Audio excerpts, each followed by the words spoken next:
are live on Girls Run These Worlds with Regency Remixed, The Gardeners, a good society game using the Emma Forget-Me-Not expansion, exploring a Regency era where girls do in fact run the world, where non-binary people are recognized in the gentry, and LGBTQIA plus romances are part of the norm.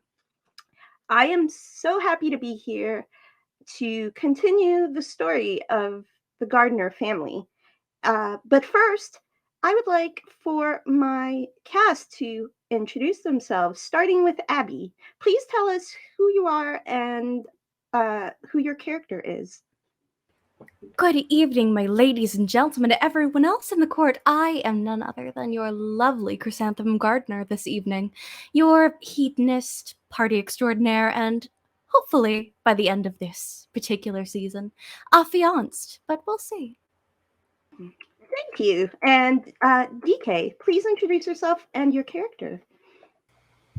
Hello, I'm DK, and before I say anything else, I want to say that affianced is a fantastic word that I'm going to find a reason to use this week. I will be playing Dahlia Gardner, the eldest and the future Duchess and current Marchioness of Wessex. I have some situations that I have to work through this week, so join me for that ride. It will be a glorious roller coaster of emotions and problems. And last but certainly not least for this evening, Glaiza, please introduce yourself and your character for us. Hello, I'm Glaiza. I will be playing the recently homed Kerria, who has an undying crush on their one true enemy. I mean, love.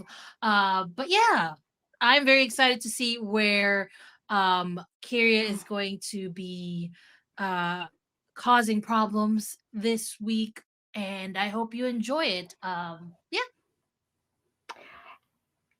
And I would like to send a shout out to Kristin, who is unable to attend the session today, but is already missed. We love you dearly at this table, and we cannot wait for you to return and see what is happening with Lady Iris Gardner. But that is a future story to tell. This evening, we have a few things to decide as a table with our first passage of time phase, which means as a group, you will all have to determine how much time has passed since the end of the previous cycle, which was a very difficult cycle for you as siblings. So I would like to give you an opportunity to decide how long it takes before you as a family come out of essentially hiding, whether it is a month or a couple of weeks. I leave that for you to determine as a group. I personally would be okay with a month if everybody else is okay with it. I agree. Typically, we're not as uptight as Victorians who had, if it's your mother, you have to be mourning for 2 years. And honestly, black is just such a dour color. I don't think mother would want us all wilting in her stead. Especially since the season has started and you need to be affianced. Indeed. Yeah, I think Dahlia would go whenever everyone else was ready, and her next focus would be, all right, I have siblings to marry off nigh immediately. just focusing on something else besides your own problems. I respect that about Dahlia. So, speaking of Dahlia, we are going to do the next part of the passage of time, which is to take turns doing a scene or a vignette or a monologue based on these two items. Either have a weather interlude, have a scene or vignette regarding a rumor, have a scene about your inner conflict. I forgot something. Or you can pay a resolve token to have a scene of your choice. So, Dahlia. I think I'll do an overcast weather interlude. Okay. So the overcast weather interlude is a vignette or a monologue about a difficult question.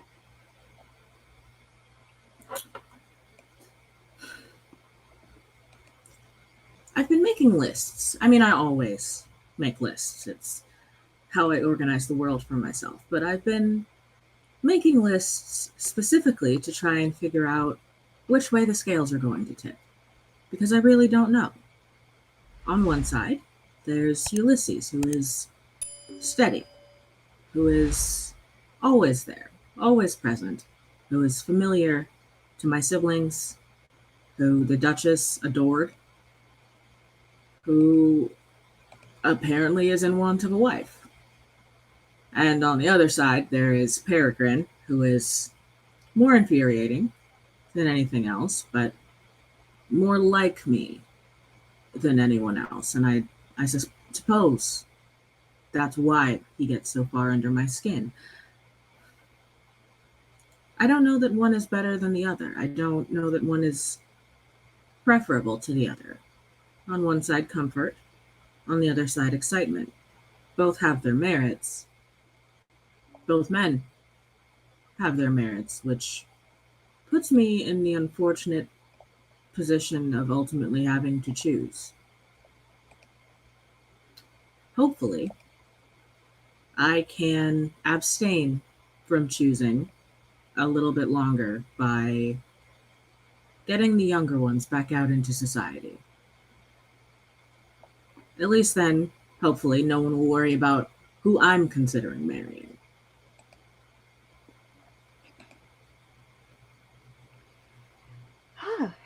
It's wonderful to get inside of Dahlia's mind a little bit.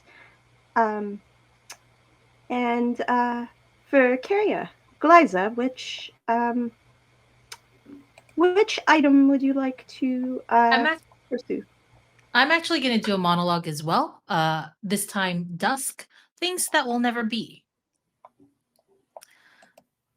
It has been a month since I stood in front of Eliza and kissed her. I don't know what I feel about that. Scratch that. I definitely know what I feel about that. That was fun. If only I didn't had to go, maybe things would have been different. If only I stayed that 1 year and chose to be selfish that one time. I mean, I'm known to be selfish. I don't know why I even helped in that situation. But how could I not? How could I not? Now, I'm just going to have to deal with the fact that Eliza and I probably aren't going to get together. It's a good thing that I am really well known in filling up the time with my own personal enjoyments, particularly one with my older sister. I am excited to see who my sister will choose. On one hand, I do like Ulysses. He seems nice. But on the other hand, if she does choose Peregrine, whatever, it's going to have a lot of fun. I'm going to have a lot of fun. I guess that's what I'll be focusing on instead of whatever was lost with Eliza and I.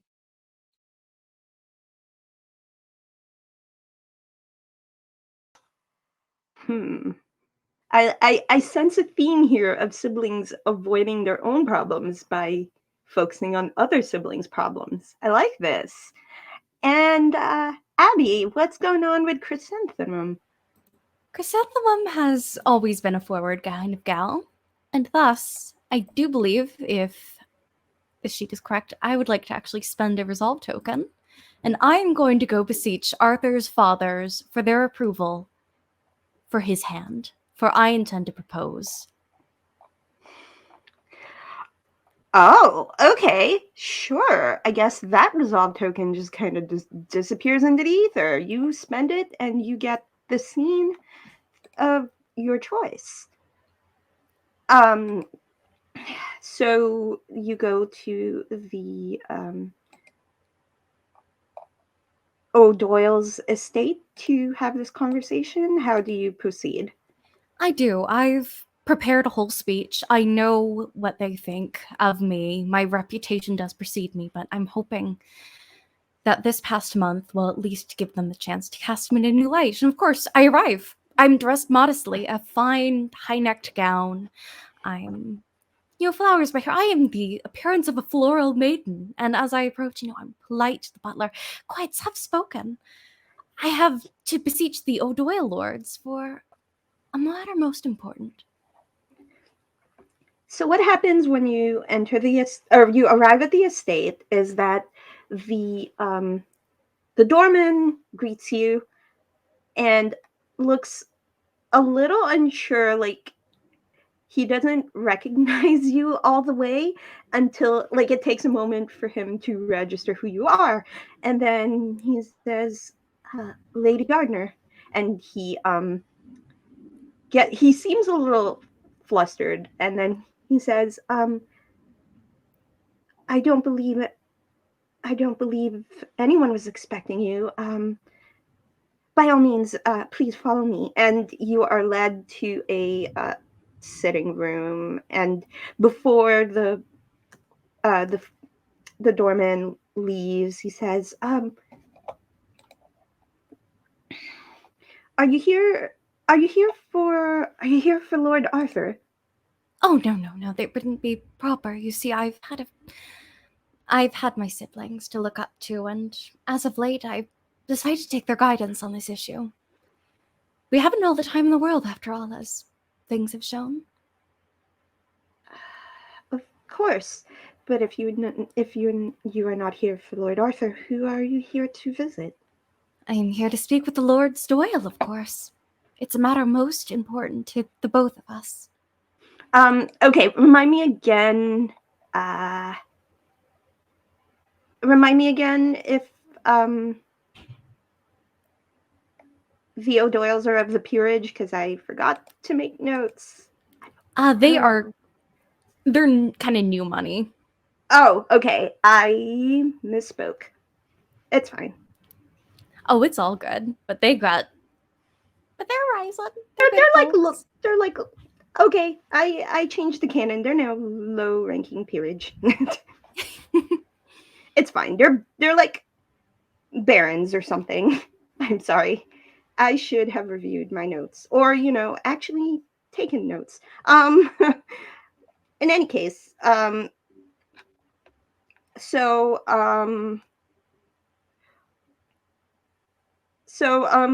Arthur's father, Lord Byron O'Doyle, is a regal looking, like, silver fox, like, I don't know, Harrison Ford-esque aesthetic, you know.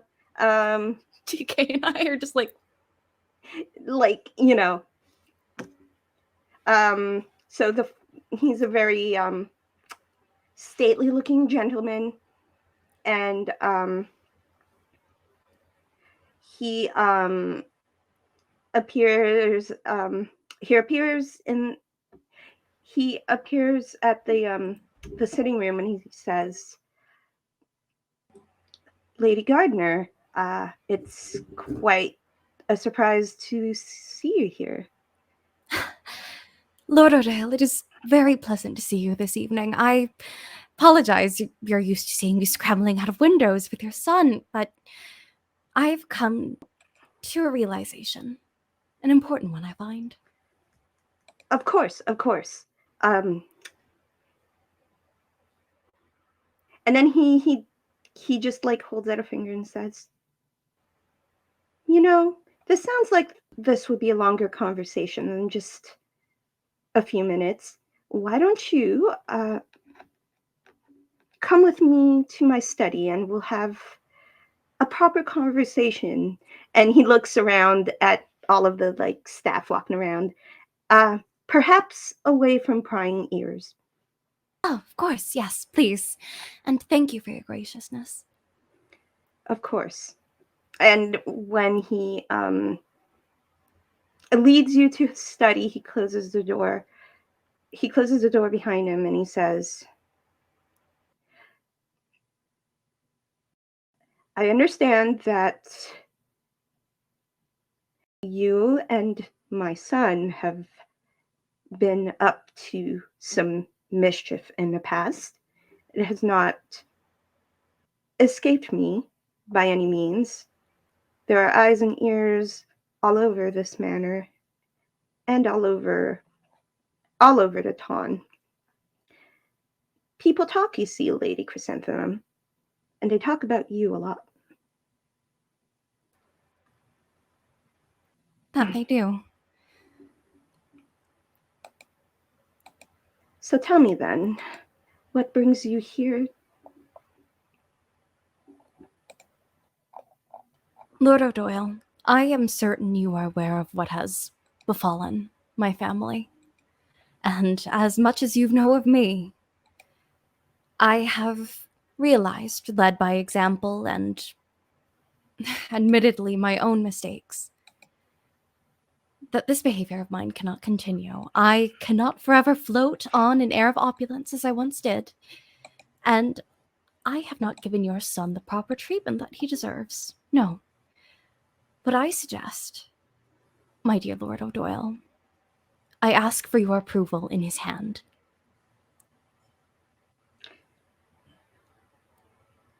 He looks like he's being very thoughtful about this. And he says, I understand the situation of your family, and I understand that grief is very much unique to each person. But I will not put my son in a situation where he is being used as a means to cope with such grief. I understand your concerns, as any good father would, and I assure you it is not an issue of this.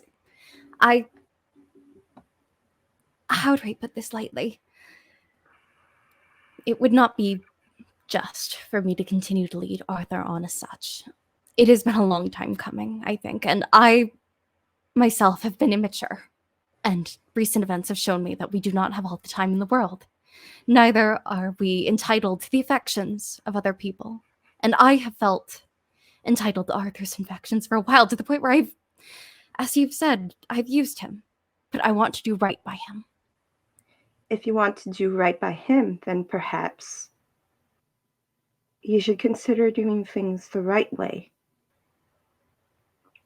Here is what I will tell you. I will not approve of you asking for his hand in marriage at this moment. But what I would like to see is a proper courtship, proper etiquette, proper appearances in society. I want not only for you to redeem your reputation with the Tawn by doing this, but I also want you to win the affections of my son in a proper manner. I will not stand to see my child get his heart broken.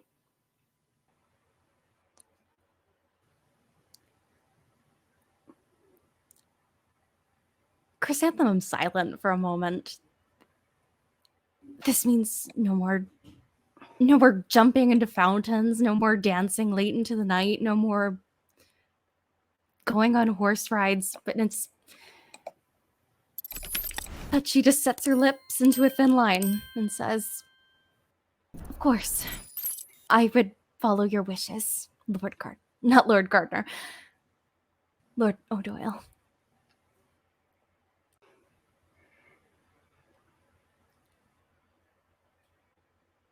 He thinks for a moment, and then he says,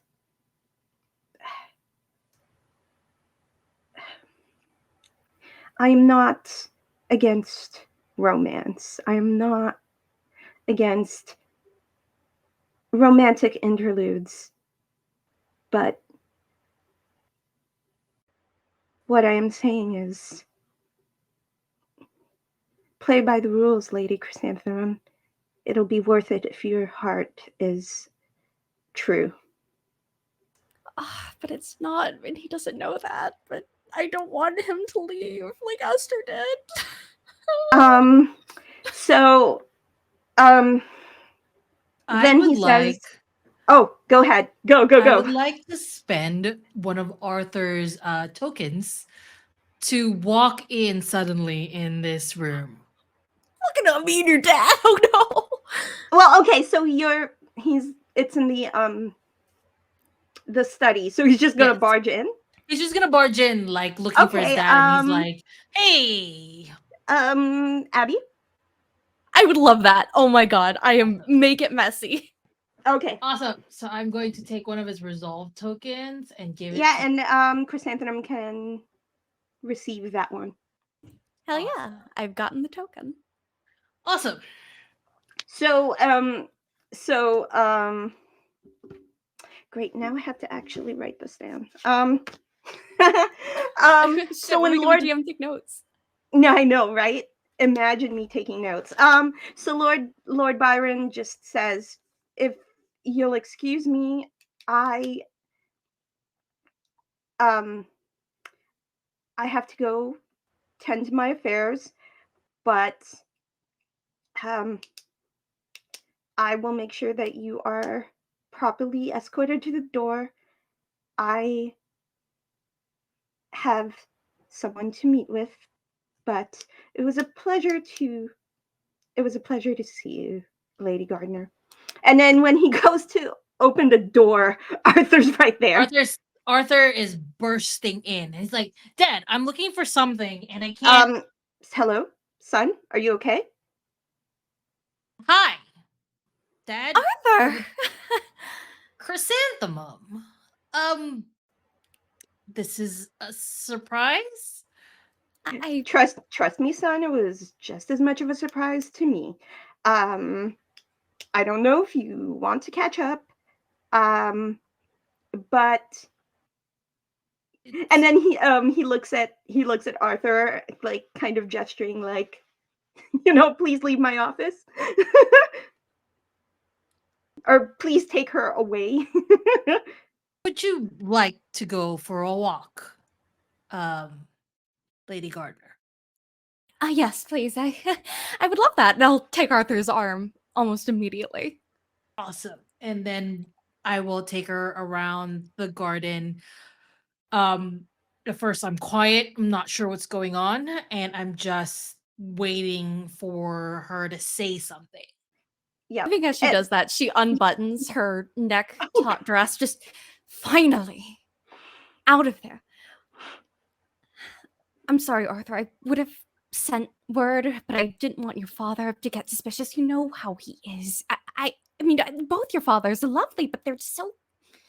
You know how they are." Yeah. Normally, you're not in their study. I wasn't doing that, if that's what you think it was, Arthur. I was not implying that either. We had that discussion. We were only the two of us. No, that I was just trying to be facetious. I was just saying, like, normally you're in my room, not in theirs, and it all. That's not what I meant at all. Marry me, Arthur. What? I don't care for any of this approval. You've never left my side for as long as I have been the joke of the family, the strumpet, the harlot. You don't leave, Arthur. Please just stay with me. Just let's run off and get married, please. please stay. And she just grabs his shoulders as she says this. Is Arthur allowed to give you a nickname? Oh, he is, yes. And oh my god, you're so Do you sweet, have a Kristin. nickname for him already to use? If not, I'm gonna Oh. make one. I don't. You can make one. Go crazy. Okay. I'm gonna start calling you Cynthia. Oh. That is what is Arthur's nickname for you. Cynthia, where is this coming from? Look, after Mother died, I can't bring myself to be dishonest with you, Arthur. Esther's gotten engaged. I saw a rumor. Not confirmed, but I have no doubt that she's done it. Her family is well off. After all, they refused our initial dowry. But after Mother died, I've realized that I cannot yearn for things that will never happen. I cannot do things as they were rightly meant to. I tried with your father, but he said I have to dress up nicely and not act as I would not be the woman that you fell in love with if I went along that route. But if you and I can find a priest, I can bribe him. It could just be you and I and God, and it would be... Cynthia, this is really flattered. Flattering is the word. I'm very flattered. That is the word I was looking for. But you mentioned something a little bit earlier that caught my attention. Are you doing this just so that you can tell Esther that you are also engaged?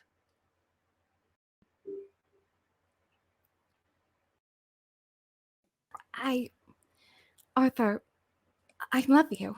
I do, really. But I would not lie to you, but it did prompt my decision to propose. My sister's is, well, although it was not their fault, they did not advise me to do this. This was my own decision. I cannot wait forever, and I have to find my place, and I believe it is at the side of someone who has stayed with me, with who I am.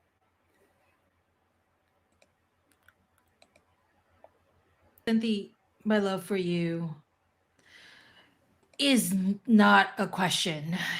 It's there, and you know it's there.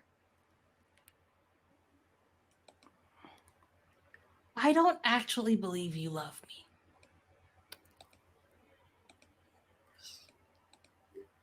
And that is why, at this moment, I'm gonna have to say no.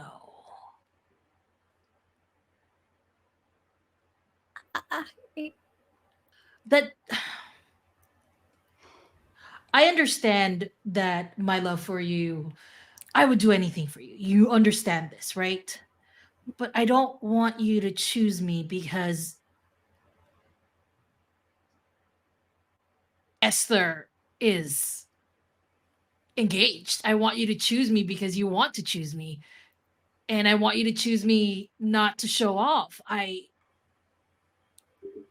think our time together deserves more than that, right? It does. You're right.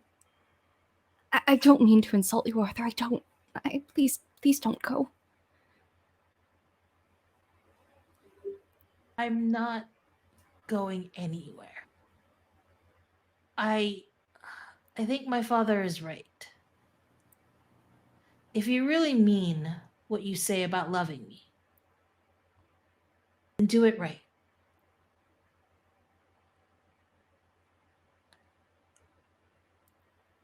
Yeah. Let's walk back to the house. Yes. I think that would be best. As the two of you walk back to the house, it starts to get dark and, moonlit. We are gonna continue on with the passage of time phase. So this phase, it could be like any time during the month. in between like the end of last session and the beginning of the next novel chapter. So we're just kind of filling in the gaps.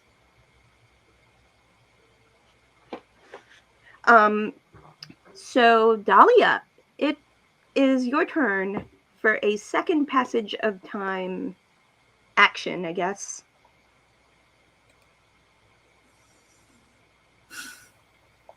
I would like to go see Lord O'Doyle.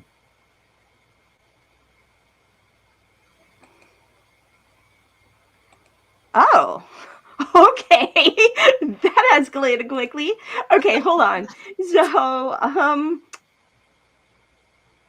right. I will, okay. I'm just double checking to see. I'm still screaming right now. That was so good. Would you consider this a rash action, or would you like something specific in order to, would you like to pay a resolve token for something specific? I would like to pay a resolve token, if this is okay with Abby, for Dahlia to have somehow caught wind of this conversation. Maybe a servant spoke to Althea or one of the Gardner family servants. Oh, fuck yes. Do it. Do it. Let's make this even messier. I'd like her to go talk to Lord O'Doyle about some things. Okay, so it doesn't go to anyone. It's just a spent token. And so the way I picture this happening is that Althea has gone off in the evening to deliver messages, to do errands for Dahlia. But one of the things that Althea does is also kind of low-key like gossips, like in passing, because they can't linger too much. Unless it's Sunday, because that's their day off. But essentially, at some point, certain staff members kind of gossip with each other. It's a thing that happens. And so now Dahlia is meeting with Arthur, or with his father? Dad. Oh, damn. So how long do you think between that actual meeting and this actual meeting? Like, how much time do you think? I think immediately upon getting the news, Dahlia kind of just puts her hands on her desk and freezes and thinks for a minute and tries to ignore the overwhelming urge to do the rash thing. And very calmly, after a moment, says, Althea, would you please call for the carriage? I think I have somewhere to be. So she's going to go immediately after receiving this news. Okay, so I would say it's about either a day or two. I would even say like the next day. Yeah, as soon as she can get over there, she's going to go. And Althea says, right away, Lady Dahlia, and just like, has the carriage prepared, and you are now at the O'Doyle's manor as well, literally 24 hours later. And you are met by the same doorman, and there's the usual activities of a manor, like staff getting ready for the evening, and the same poor doorman says, "Oh, Lady Gardner, I don't believe we were expecting a visit from you." No, you certainly weren't. I'd like to speak with Lord Doyle, if at all possible. Of course, by all means, please have a seat, and in the sitting room, and he says, "Please wait here," and he scurries off, and it takes a few moments, and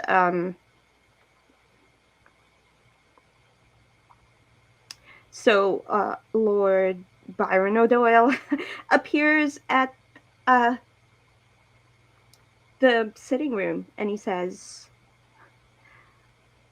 well, that was quick of you, Lady Dahlia. Yes, I hear you spoke with my little sister earlier today, without her guardian.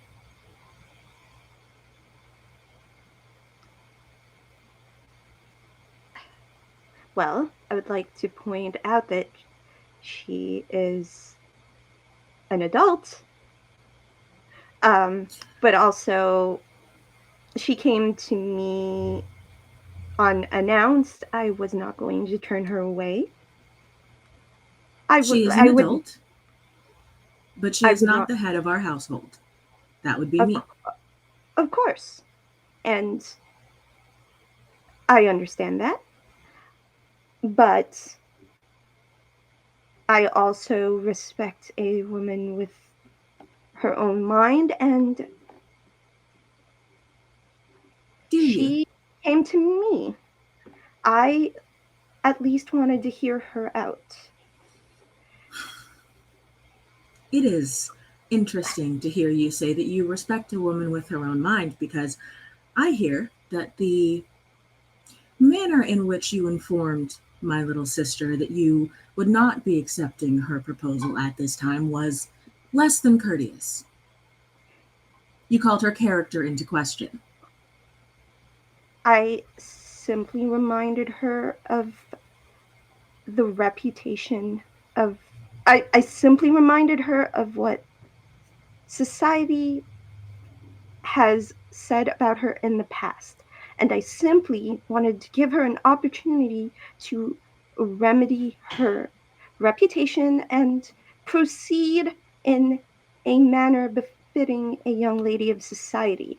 I wanted to give her a chance and not simply jump into things in a rash manner. You do understand that I was simply looking out for not just my son, but for your sister as well. It wasn't a flat rejection. I do believe that if her intentions are true, then she will have a chance to prove it, not just to myself or my son, but to society at large. And then he says, this is not a place for this is not a sitting room sort of conversation. Would you like to go for a walk in the gardens? That sounds lovely. And he ushers Dahlia out into the gardens, and he says,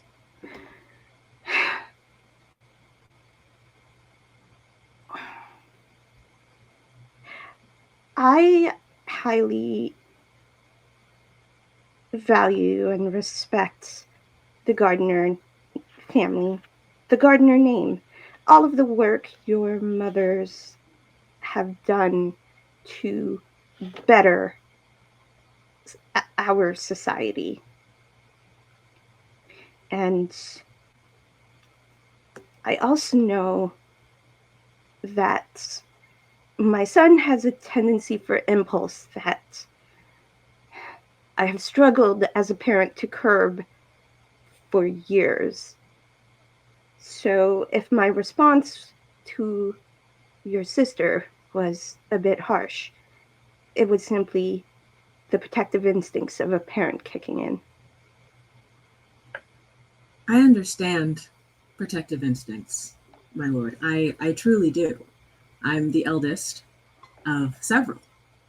And since my mother passed on, I will become the Duchess of Wessex. And that's quite a bit of responsibility. But I assure you, I have plenty of time in my schedule to be the one who worries about my little sister's reputation.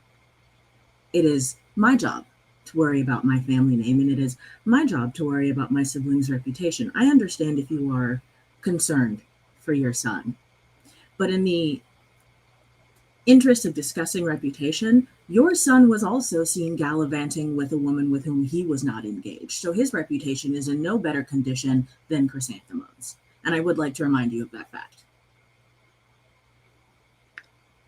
And he looks, well, he looks like he's thinking about it, like Dahlia essentially just like punched him in the gut, kind of like reminded him of his place and that moment. And he says, I understand that, and this is why I want the proper courtship. I want the whole thing to proceed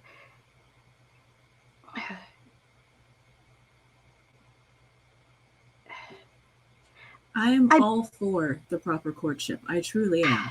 I I only ask that if you are going to force my sister to jump through your hoops and ultimately change a great deal of the person that she is, who I believe to be a wonderful person, that you do it without constantly shaming her for who she is when that is the person that your son is infatuated with.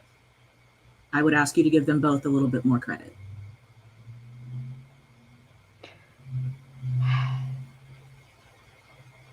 He just nods, like taking it. It definitely looks like he's taking Dahlia's words in and says,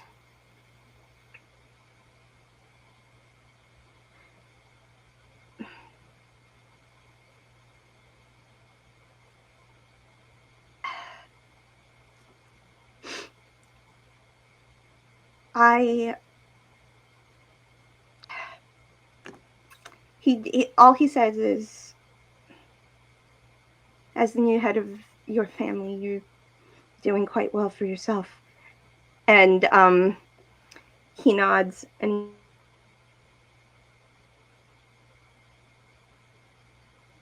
he says,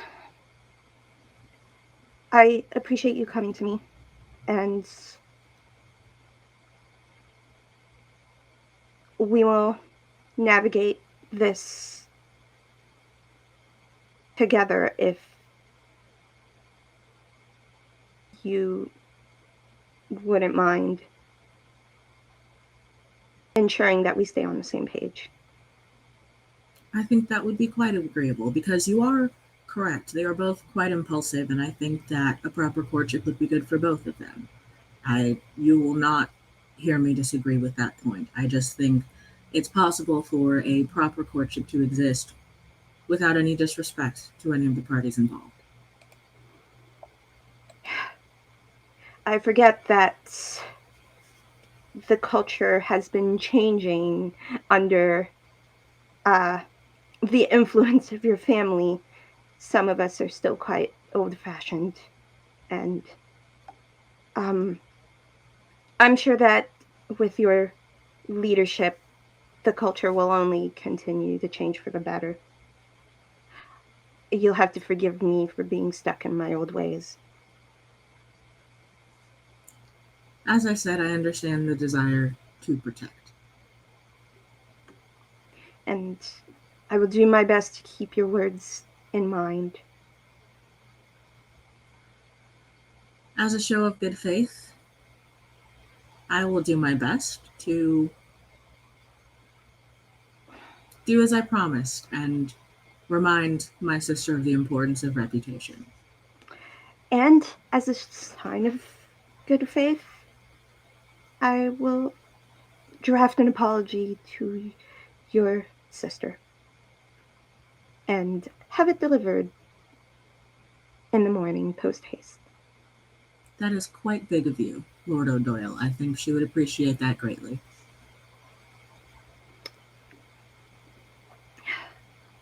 And then he just like offers a handshake, like kind of as a sign of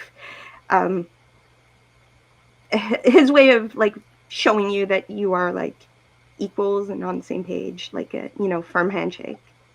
Dahlia gives him a handshake that's just this side of too firm, the kind where she doesn't break eye contact and doesn't show anything in her face, but he feels it. Oh yeah, no, definitely felt that. There's tension there. And he says, I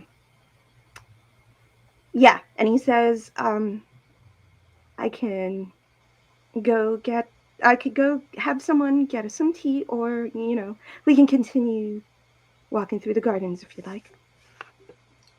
If you'll forgive me, I should probably get home. I'm sure all sorts of untold chaos has broken out in my absence, but I'd like to thank you for your hospitality and for your willingness to compromise. Of course, uh, in the grand scheme of things, um, I believe that it's the right thing to do.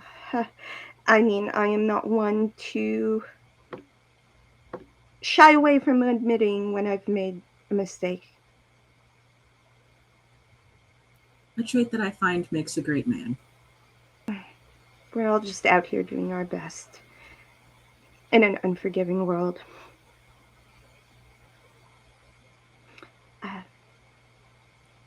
Take care of yourself, Lady Gardner.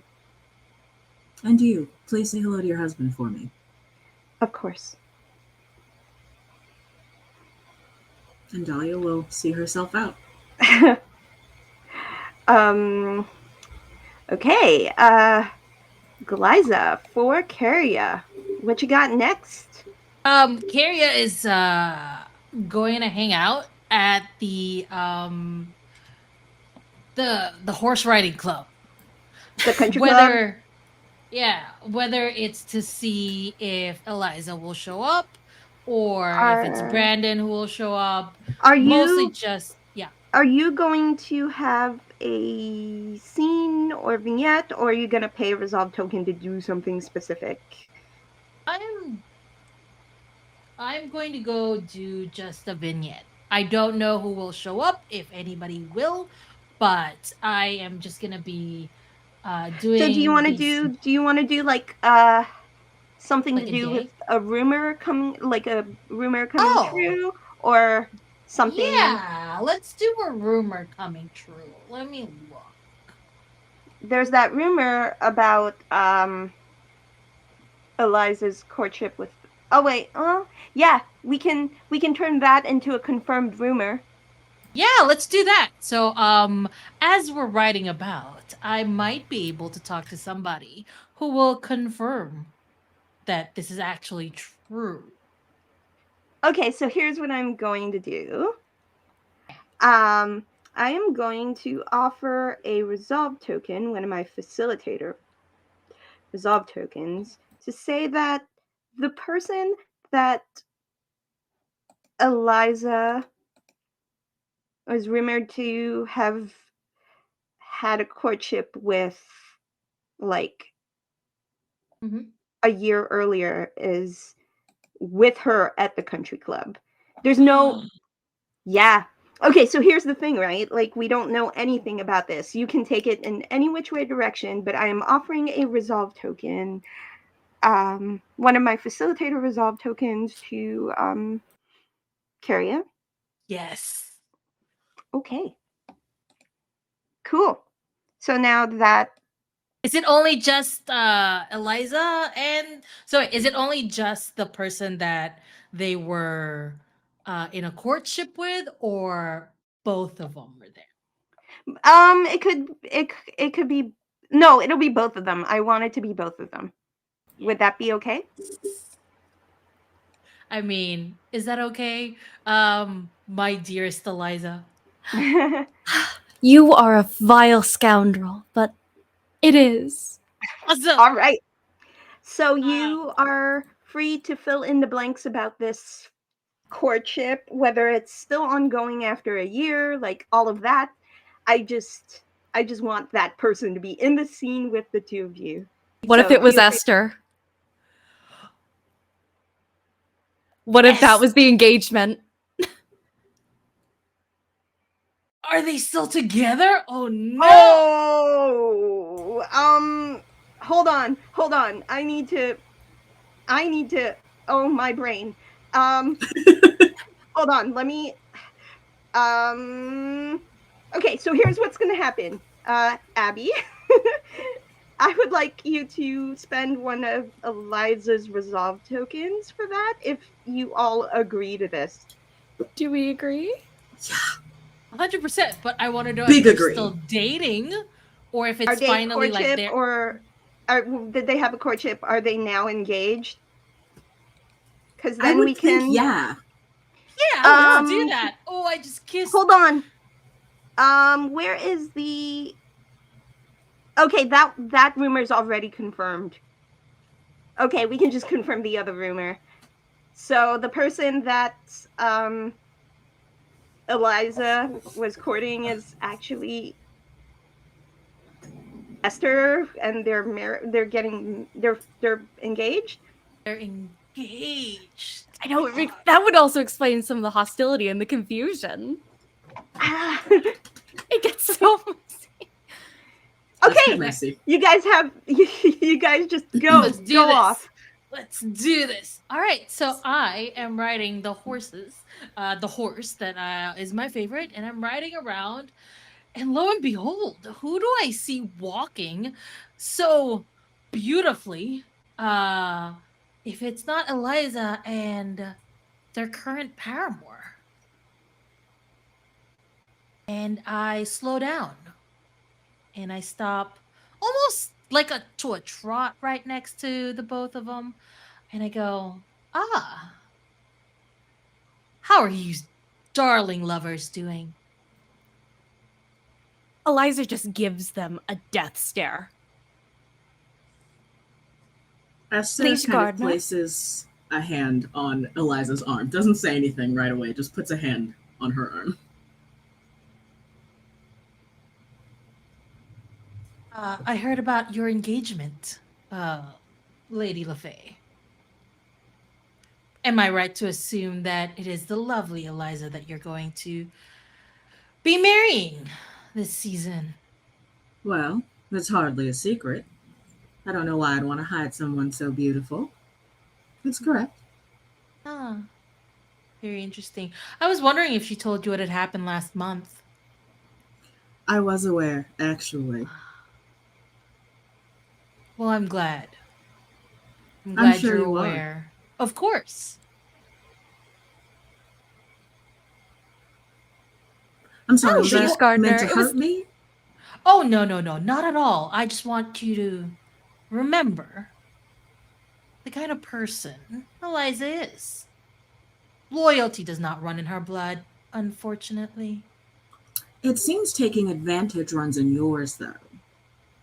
Yes, Liege Gardner, it would seem that as much. Approaching me in the dark of night, begging for my affections, leaving without a word. From what I saw, your Dark of sister, night? mind you. It was perfectly somewhat half day. A stormy day, though. Considering you and your sister's latest inclinations, I wouldn't be surprised if you had another woman on your arm. Hell, is that why you left? Why would you care? You were quickly enamored by the Lady Esther here right after the breakup with my own little sister. One makes me wonder if this whole thing is a charade to get back to the Gardners. Or, perhaps, Eliza's family didn't blink at the question of dowry and provided something suitable. Well, it would show the kind of person Eliza is when it comes to money and all that, right, Esther? Everything is you'll just have a to elaborate. transaction to you both. Forgive me, I must go and hang out with much better Alone? company. Well, I do like my company a lot better than the present one. So You I'm just gonna wandered over go. to us, presumably to offer your congratulations. Oh yes, congratulations, concern, but it's fine. I'm gonna go. Yeah, with Please tears do. starting in her eyes, Elizabeth is just gonna smack the horse's rear and just get it going. And then I go. And as the Liege Gardner is flying on the horse, they do another finger in reminiscent of what had happened that night before. She just they just flashed them a finger and right on, and that is the scene. So messy. I love Regency drama. I live for it. My God.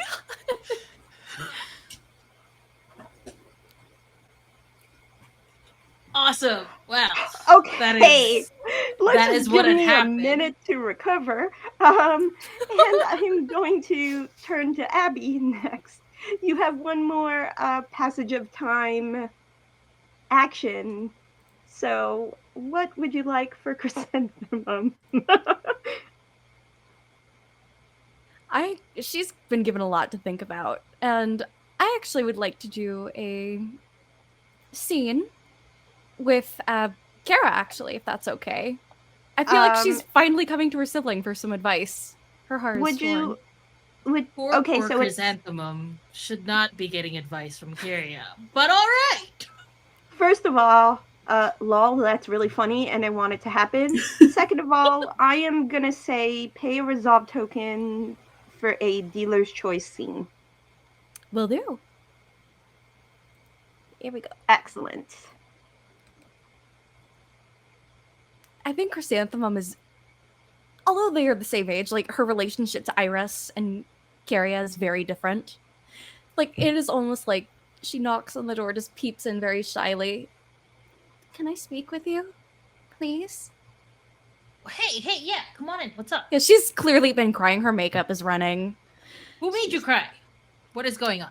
No one made me cry. I made myself cry. Kerria, you know what it's like to be in love, right? Yeah. I proposed to Arthur, and he wants me to prove that I truly love him, and I'm not doing this out of spite. Who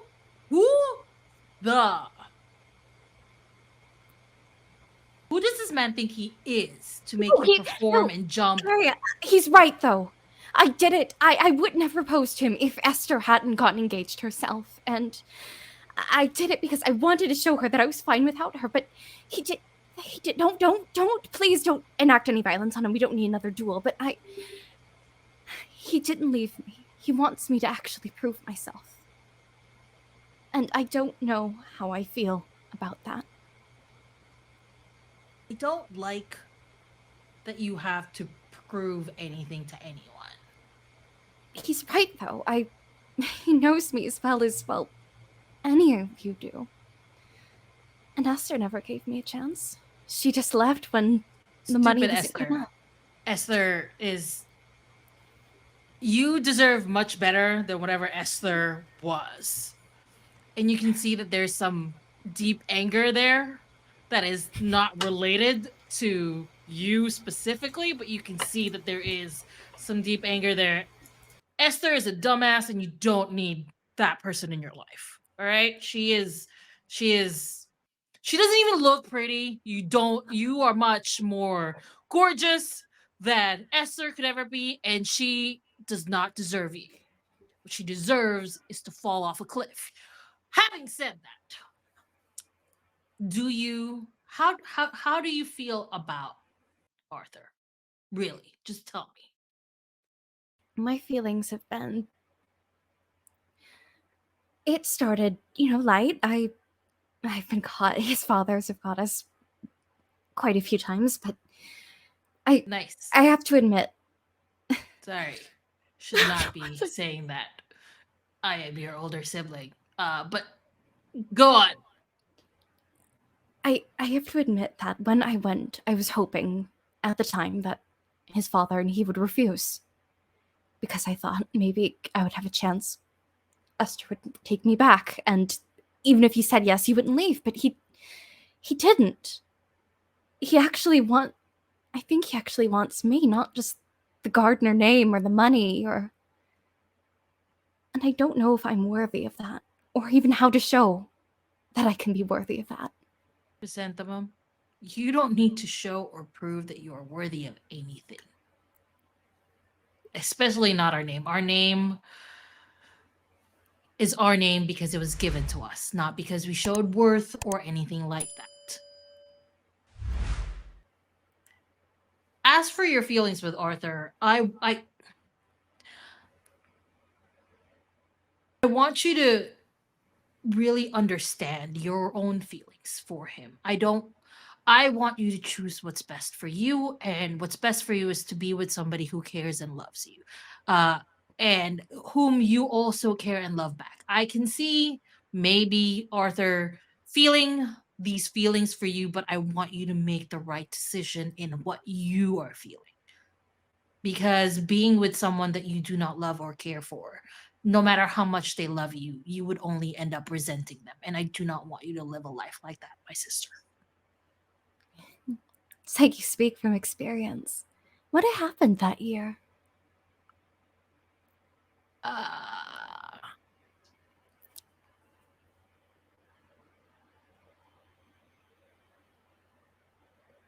I learned that sometimes being not selfish for the sake of others, though it destroys a lot of things that I cared about, is the right choice. Doing the right thing for the right reasons, whether you feel it is good or not, is always hard. But well, I don't regret it. At least I knew that Eliza was, not worth the wait or whatever. She didn't wait for me. I mean, whatever. That's not at all. Esther didn't wait for me either, but she still shot daggers at me during the ball. And, like, Chrysanthemum is wiping her tears a little bit. She's a little more cheered up. Is there something you need to talk about, Kerria? You said Esther was still shooting daggers at you at the ball that I was not present at that time. Oh, right! My second showing! Sorry. Well, it was, I wore that star dress, the one with that shows my ribs. And I was just going to do it despite her, but then she took Arthur by the wrist and tried to dance with him. So I danced with her sister, but then I took him outside, and I know where my feelings came from on that. I just wanted to show her up that I was still happy, and I thought I was in love with her then, but I think I loved the idea of her. And Carrie, you sound a lot like I did back then. Oh, I am filled with spite at the moment, so I wouldn't blame you. I'm filled with spite against Esther and Eliza, and I kind of want to do something to destroy that relationship. But I was wondering if you would participate in doing that with me. But of course, your happiness is still the most important thing. If this would make you happy, I would gladly. I believe the saying is 2 birds with 1 stone, right? I want to prove to Arthur that I am serious about him, because I believe he is. And I need to prove that I'm worthy of that. So why not invite the two to Mother's birthday party? I want him to see that she's not important to me, but it would also serve that I am happy without Esther. She does not define me, which she does not. And you would get a chance to talk to Eliza. You know what? There's a plan forming in my mind. And if this helps you to prove yourself if that's what you want to do, like I said, you don't need it. And if it causes some sort of damage to those two, let's do it.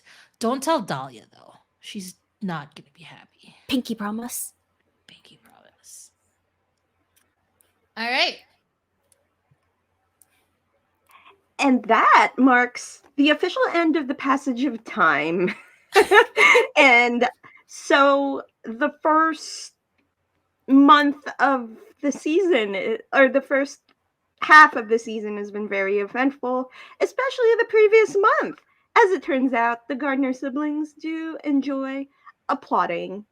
So a month has passed. It is kind of the midway point of the season. The Gardners have essentially missed a huge chunk of it, with good reason. But it sounds like they have been slowly stepping back into society, doing their own thing. But it is Lady Elena Montgomery, Dowager Duchess of Wessex's 55th birthday ball coming up. And whenever there's a Gardner event, lots of people from the town show up, and Lady Elena is very much in the mind of, it's the first time in weeks that I've felt like socializing or doing anything or talking to people, so I'm going to be very extra about this party. So that's the kind of mood as Spring Blossom Estate is getting ready for this event. There's staff and people everywhere getting ready.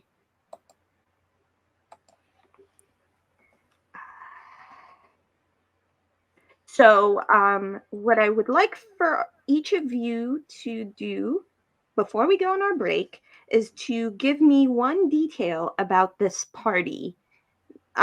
Whether it's the food or the decor, something that makes this party super extra. And I will start with Abby. Chrysanthemum, she's got a new line to walk. A little bit modest, a little bit extravagant. So why not bring in peacocks? Okay. Where are these peacocks? In the garden? There in the outside garden, there's going to be a peacock ice statue that is carved. Peacock is the theme. Royalty, decadence, but also nobility. Also peacocks. Okay. I'm feeling this vibe. Excellent. Kerria, Glaiza, give us a detail about this party. The food would be very Asian. From the continent of Asia. There will be Southeast Asian meals, all Asian food. Just because I think I think bringing this kind of foods to the ton would bring them great pleasure. So we're just gonna have all kinds from Indian food to Filipino to Chinese, Korean, Japanese, all of Asia will be represented. As it turns out, your mom, total foodie, so she's all about this. When you bring this up to her, she's like, "Yep, we're gonna make this happen," and it is just the most extra, like, eight It's course divided meal. in like different, like the tables. I don't know Yeah, if it. and How do so buffets there's like work? appetizers, like on a counter, but also it's like an 8 course meal, but each course is a different Asian country. Awesome. Perfect. I don't know how Regency work. I'm not from this country, but yay! No, it's fine. Don't worry about it. It works the way I say it works, so it's fine. Don't worry about it. I love that detail. DK. I think Dahlia, well excited for the party and excited to see the Lady Elena get all dolled up and sort of slough off the drama of the last month or so. She's still thinking very much about the Duchess and this being the first birthday they've had without her.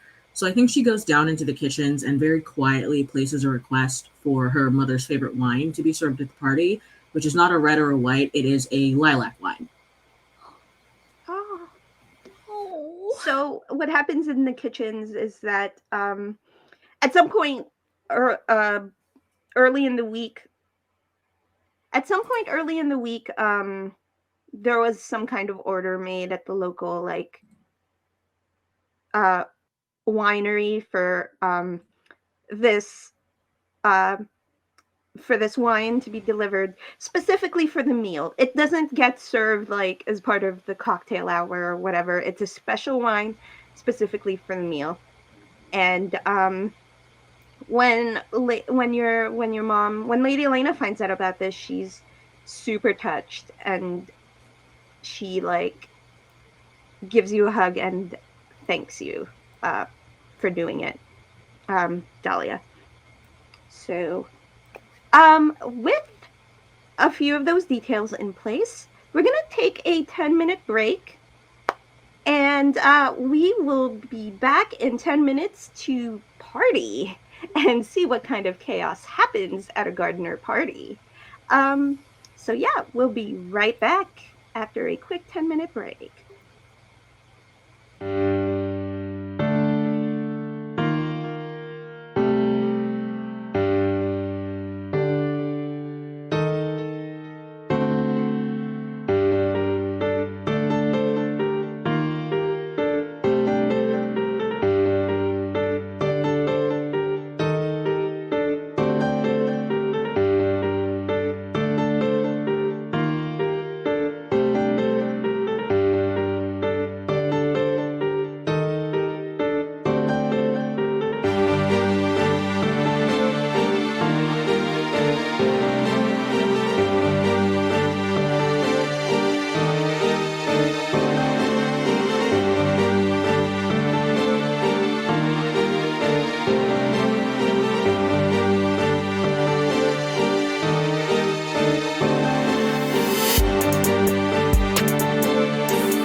we are back.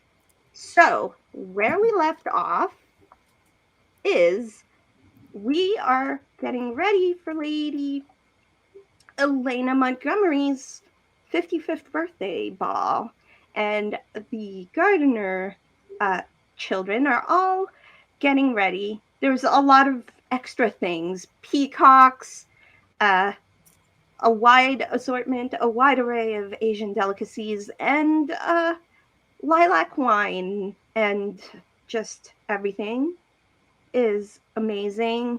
Lady Elena has a beautiful string quartet, and the ballroom is ready, and all that.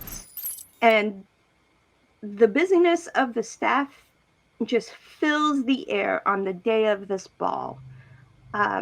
So, leading up to this party, what is everybody doing? I think Chrysanthemum, aside from preparing a peacock-themed gown, of course, I have a question for Arthur, actually. What is your favorite flower? My favorite flower would be a sunflower. Noted.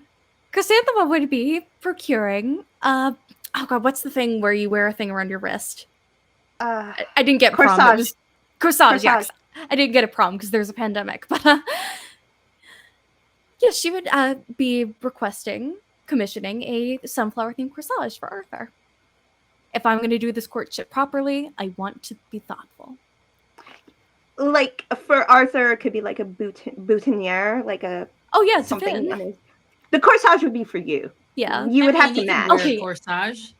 I think Arthur could rock a good wrist corsage. I'm topping him. Oh my gosh, I can't believe you just said Arthur's that. Gonna wear a corsage. But also Arthur's totally like gonna wear a corsage a wrist now corsage, please. Yeah. And like I'll pair it with as well an orange chrysanthemum because that's the theme of going on. Us bound. Okay, so y'all are twinning, I guess. Y'all are wearing my matching corsages. Cool. Yes. Okay. So yeah, you are getting that. You have gotten that commissioned, and it gets delivered to you the day of the party. Is there anything else in terms of preparations for chrysanthemum? Ooh. It's definitely going to be.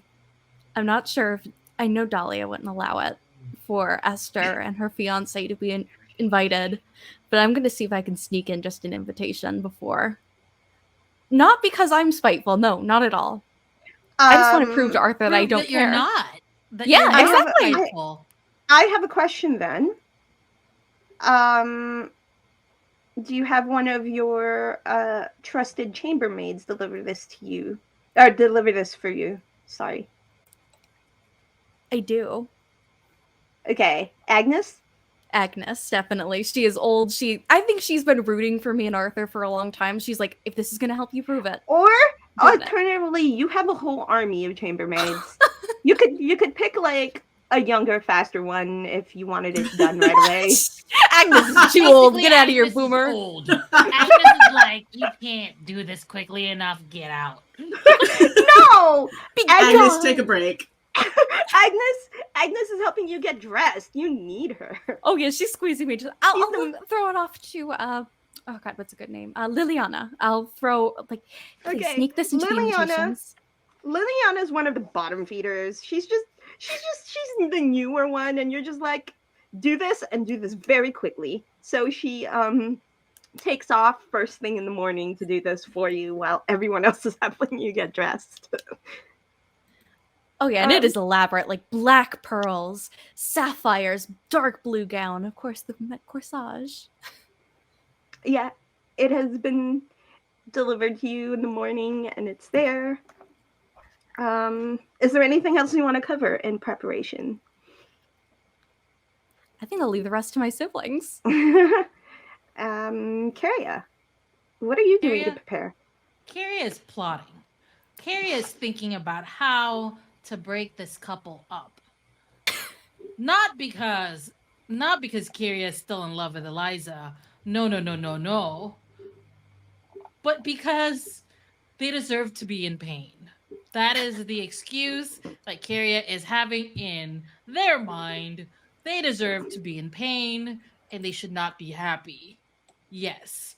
So Kerria is plotting, plotting, and planning. Um, you can hear like written stuff being written and then whatever in their bedroom. But finally, they've decided that they're going to write a quick letter, like just a quick note, to Eliza. And the note says, "At this party, may I please meet with you alone? I would understand if you don't want to, but I would like to meet you alone." So here's what happens. So as Liliana leaves Chrysanthemum's chamber, you actually catch them rushing off first thing in the morning. And it's Liliana, right? She's one of the bottom feeders and she's got some mail. So you can essentially be like, hey, you're delivering mail here. Here, can you give this? Make sure it gets to Eliza. Basically, at the party, I want Eliza alone. Yeah. And so Liliana's just like, of course, my liege. Can I borrow hers? I forgot to ask Lady Chrysanthemum. Of course, no problem. I also I will also write a letter. Is Ulysses or Peregrine invited at all to this thing? Peregrine is not, but will probably show up. Ulysses is always invited. All right, so I'm going to write a letter to invite Peregrine.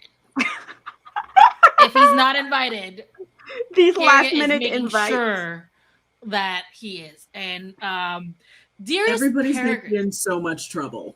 dearest Peregrine, I would love to enjoy your company at my mother's how old is our mother? 55th. 55th birthday. Lovingly, just Gardner. No lady, no duchess, nothing. Just Gardner. So And sends Liliana that out. Liliana just like puts these messages like in a satchel of some sort, just like she's ready to go deliver some.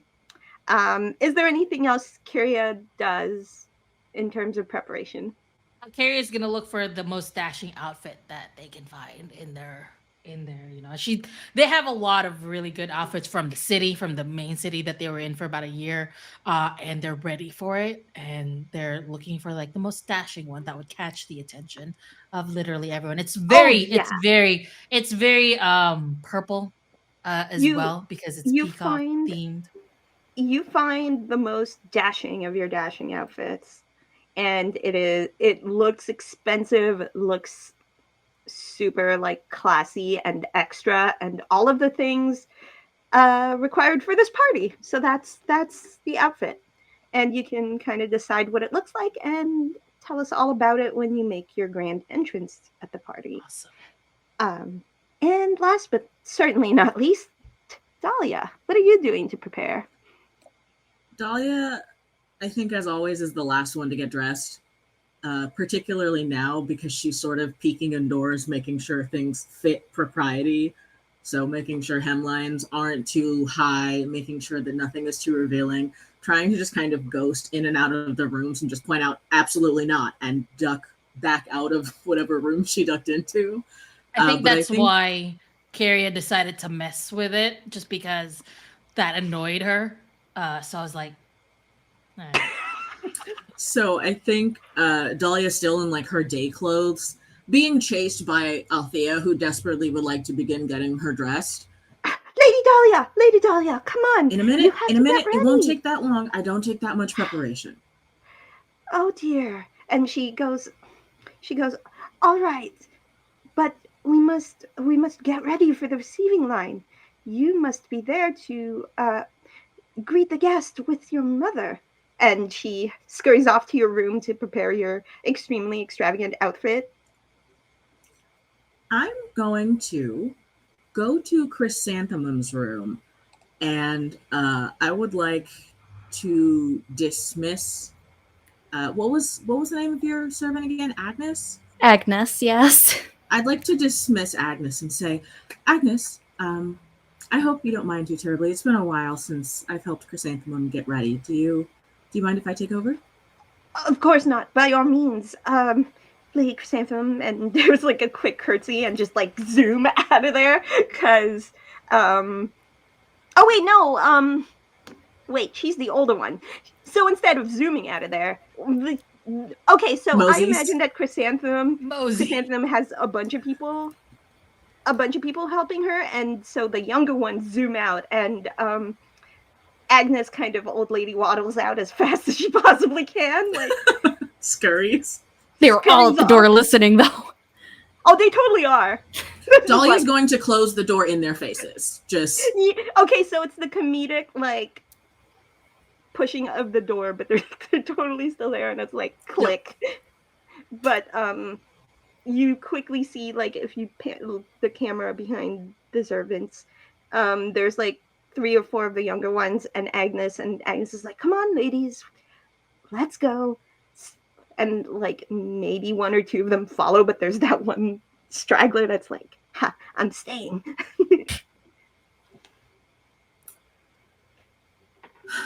Don't you look wonderful? I have to admit, I like the dress.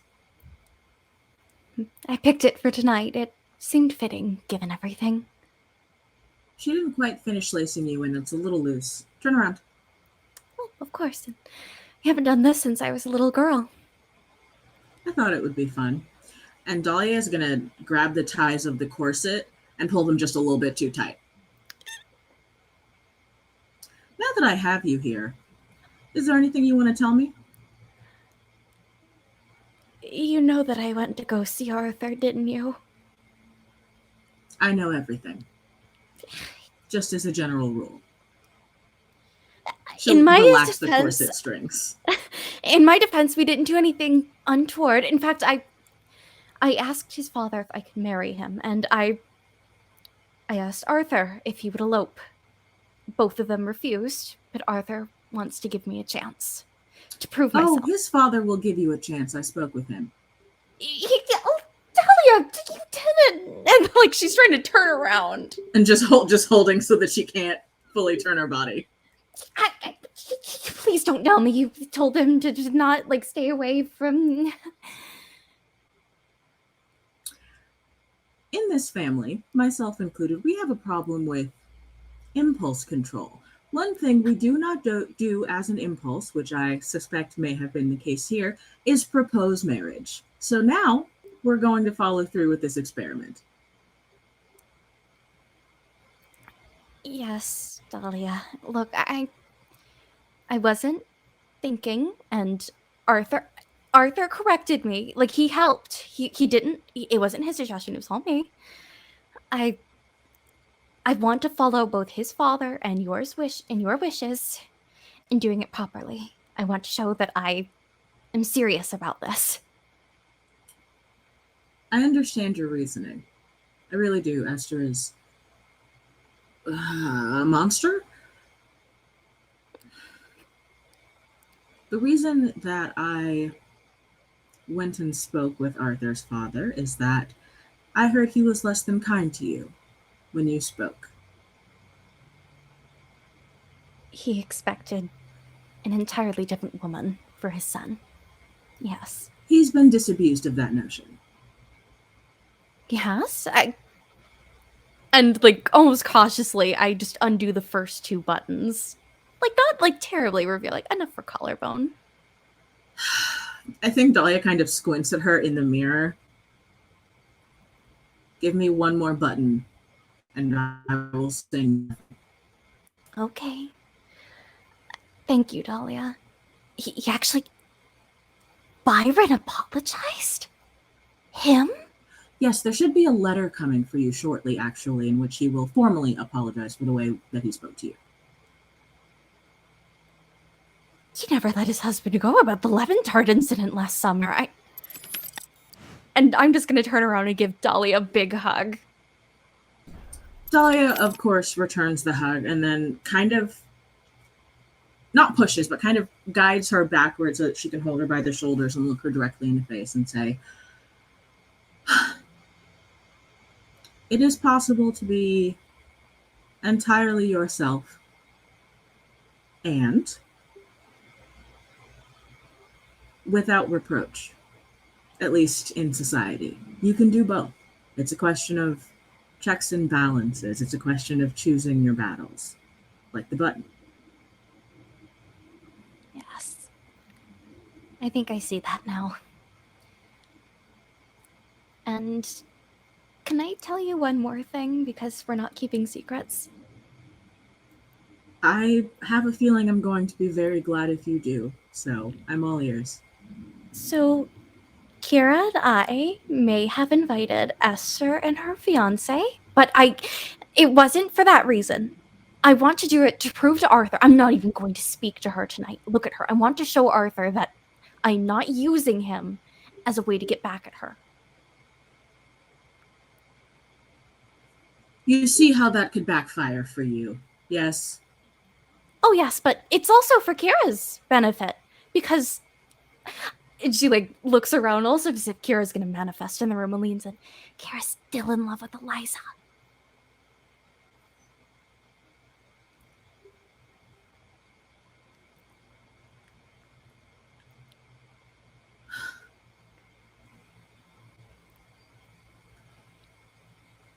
The two of you are going to be on your best behavior tonight, yes? Of course! That's why I picked the button. You are going to ensure that Kerria doesn't do anything to stain the memory of Lady Elena's birthday party, yes? Of course.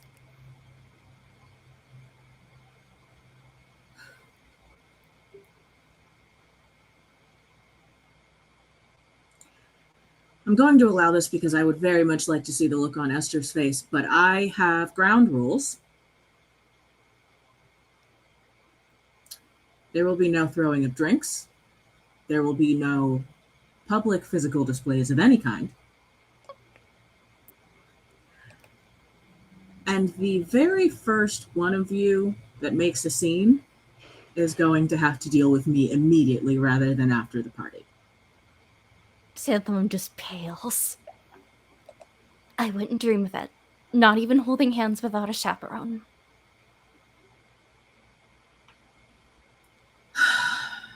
Just look after Kerria, won't you? I will. I promise that, Dahlia. We're family. And maybe it's about time that I stepped up and took some responsibility. I'll worry about our reputation for the evening. I can't believe I'm the one saying this, and if asked, I'll deny it for the rest of my days. I think everyone's earned just a little bit of chaos. Just a touch. It's been a difficult month. Been cooped up here together. Frankly, if I don't facilitate the blowing off of steam now, who knows how many of you are going to try and get engaged without my knowledge. So have fun within reason. Promise. All right, go get Kerria. We're wanted. Well, we'll be wanted. I should probably change clothes, but they'll want us for the procession line. Of course, and as I pick up my skirts and go, I imagine a few peacock chicks actually are peeping out of her blouse. just they just start peeping. But I'm out the room. You get one tiny peacock sticking out, and and then when you open the door, there's someone rushing, and then notices the peacock's like, oh my goodness, we were missing one of those, and promptly grabs the peacock and takes the tiny peacock and takes it away for the display in the gardens. Just the staff, it sounds actually kind of chaotic as people are doing last minute preparations. and usually Spring Blossom runs like well-oiled machine, but this, I think even the staff is feeling a little chaotic at this point. Um, and then you see the one person that he's dropping. It's actually Liliana, and you're just like, and then she immediately zooms out of there, like, nope. Yeah. So you go and get Kerria? That I do. I arrive at the door. I rap-a-tap-tap. It opens really with Kerria all dressed up and ready to go. Chrysanthemum, my lovely Kara. sister. What's Kara. up? Well, I've a bit of bad news. One, we're not going to be able to have the peacock shit on Esther because one of the servants found it. Aw, And damn two, it. I told Dahlia, but she says it is allowed within reason. You told Dahlia that I plan to break Esther and Eliza up this evening, and that we would dump peacock excrement all over Esther's head, and she No, said not that that was part. okay. Oh, not that part. She just knows that you want to speak to Eliza. She just said, remember our reputation. I didn't include that part, but the peacock is gone, I'm afraid. That's okay. That's okay. We have backup plans. There's plenty of cheese everywhere. There's plenty of things we can dump. Cool. Indeed. It'll be fine. We'll, at least there won't be any surprises when they walk in through the door. Hey, it's probably for the best. And, well, I mean, Delilah did want me to come fetch you for the procession line. Shall we? We shall. And then I hook my arm around Chrysanthemum's arm and we walk together. Perfect siblings. Oh, absolutely. The best behaved siblings. So here's what happened. The best behaved siblings. So, you all meet with Lady Elena in the kind of like lobby, like the foyer of the manor. It has like a circular shape and it leads to different hallways, and it's just very spacious. And your mother greets the three of you, and she says, "Oh, my lovely flower children, you are all looking so wonderful this evening." And she gives you all like a, the kiss, and like, warm hugs. I'm a little bit disappointed that Iris has chosen to keep to herself, but we can't all be ready at the same time. She's still suffering. Like I said, it is unreasonable to have everyone feel ready at the same time, and Iris has always done well on her own. I'm sure she's doing okay. And then imagine there's a clip of just her like at one of those author parties. Oh yeah, for sure. With Sophia dancing. Yeah. That's the clip. Yeah, no, she's blowing off steam in a different way. And she's like, well, after this party, we will have some lovely family time, I promise. I just feel like it is time for an event to signify our official re-entry into society. I'm sure people are wondering about us.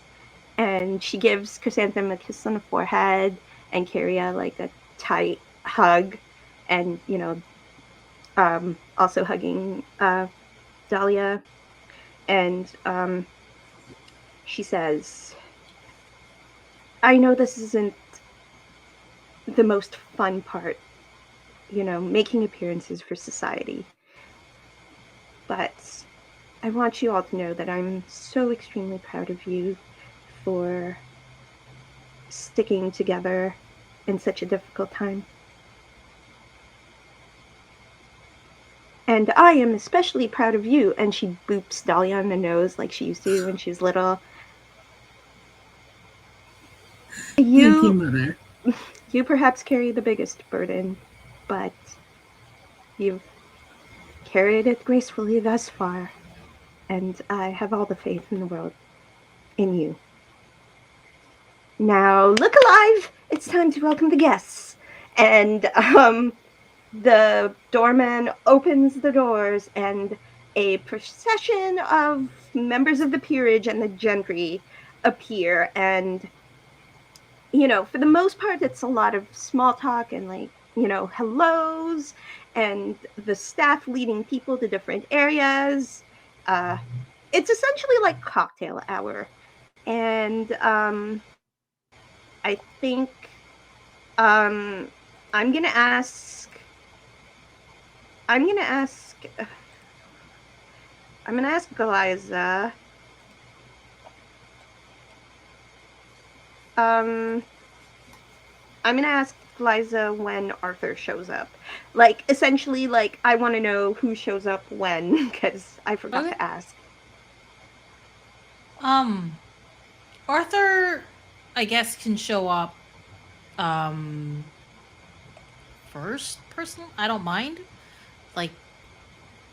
Just if you have any ideas on who shows up early, kind of the order. With my group of mess. Yeah, with the characters you are controlling currently. Who am I currently controlling? I'm only controlling Arthur. Sophia's not gonna be there. Okay. Yeah, okay, so cool. Arthur comes pretty early. I'm gonna decide that Arthur comes pretty early. Excited to see Chrysanthemum. Yeah, and I think that's because of Lady Elena and everything, Lord Byron and Lord James, Arthur's parents, are also invited, so Arthur's dads are there too. And they come maybe 10 or 15 minutes after Arthur does. They do the fashionably late thing. Who else are we needing to cover as far as who's arriving when? What about Esther and Eliza? I feel like Eliza's almost rushing to go there, but I feel like Esther would push against that, so... I feel like Esther concedes to arriving perfectly on time, as is good and proper. Oh, I love it. It's already falling apart. Okay, so then, and I think that Ulysses actually shows up, maybe even before. Oh, to help out. Maybe even before Arthur, but only because Dahlia has always kind of insisted that he show up to things. So he's actually there early as per Dahlia's request. However early she insists on having him. It's up to Dahlia. I think probably before the rest of the receiving line comes through, I think he's been there for a while, probably at least an hour, just kind of being around while Dahlia is just like, so I have to tell you about the nonsense that my sister did? Because I need your help tonight. Yeah, and I think that... So I think it's just her behind a dressing screen with Althea getting her ready. So all he can see is her shadow on the dressing screen. And she insists on just shouting ideas at him over the screen while he's trying to maintain any idea of propriety. He is there. He is there mostly just. He hasn't really said anything over the course of the month after his little confession, but he just is steadfast and he's there and basically just is there to support Dahlia's whims because that's what he does. And he says, all right, I'll be here to support you in whatever way I can. Just tell me what you need. And that is kind of the whole vibe for him. He's kind of just lingering in the corner during the procession line and blends into the crowd, but you know he's there. And then people start showing up in the receiving line. First Arthur, then Arthur's dads, and then Esther and Eliza together. And lots of people. It just blurs. But then something happens at the very end of the line. Something you specifically, Dahlia, are not expecting. It's a voice behind you as you're about to turn away to, proceed with party. And it's a voice that is familiar to you that says, you look absolutely stunning this evening. And it's Peregrine. He's the last one to arrive. Last minute arrival. What? Why? What? Kerria is looking straight ahead, not giving a little hint. I'm just politely handing Arthur a drink in the eyes of a chaperone and not looking as this interaction happens. I have to admit, I was a little surprised to receive an invitation, and he pulls out a letter that is the letter that Kerria wrote, like clearly in their handwriting. That is what I need, and I walk away. That you Before recognize. Kerria can get away, I just want to grab them by the back of their jacket to keep them from scooting. I'm so pleased you received my invitation. I know it is not. You last time. I know it isn't. I know it isn't your handwriting. I know your handwriting intimately well. I wanted to pay my respects to your mother, and I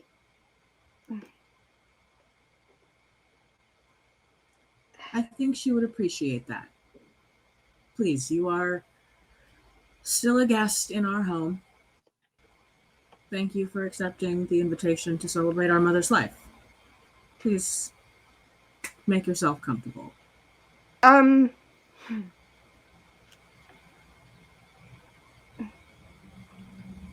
he just looks, because he's clearly out of his comfort zone when it outside of things that are like not intellectual or whatever, and he just looks kind of vulnerable, but he does say, I meant it, you look lovely this evening. And he says, save room on your dance card for me this evening.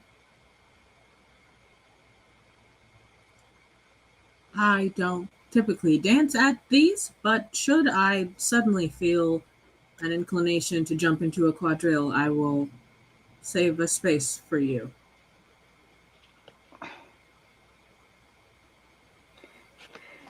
Of course. And he just walks away. She wheels. Go ahead. She wheels on Kerria. My invitation? They're here. He's here. That's nice. The party has barely started. People haven't even finished arriving yet. Why? He seems like a fun guy. I wanted him over. Behave yourself. I will try. I mean it. Listen, very shortly I will have sole control over our family's funds, and that has the potential to seriously damage your social life. So I suggest that you I will try harder. cool it. It would be in your best interest. Stop sending letters in my name. I I did not send letters in your name. I just sent letter in the gardener's name, which is my name too. You knew what the assumption would be, Kerria. You are far too smart for this. I Thus think Chrysanthemum will clarifying arrive things. to diffuse this with Arthur and say, "Look at the corsages. Don't you think they're lovely?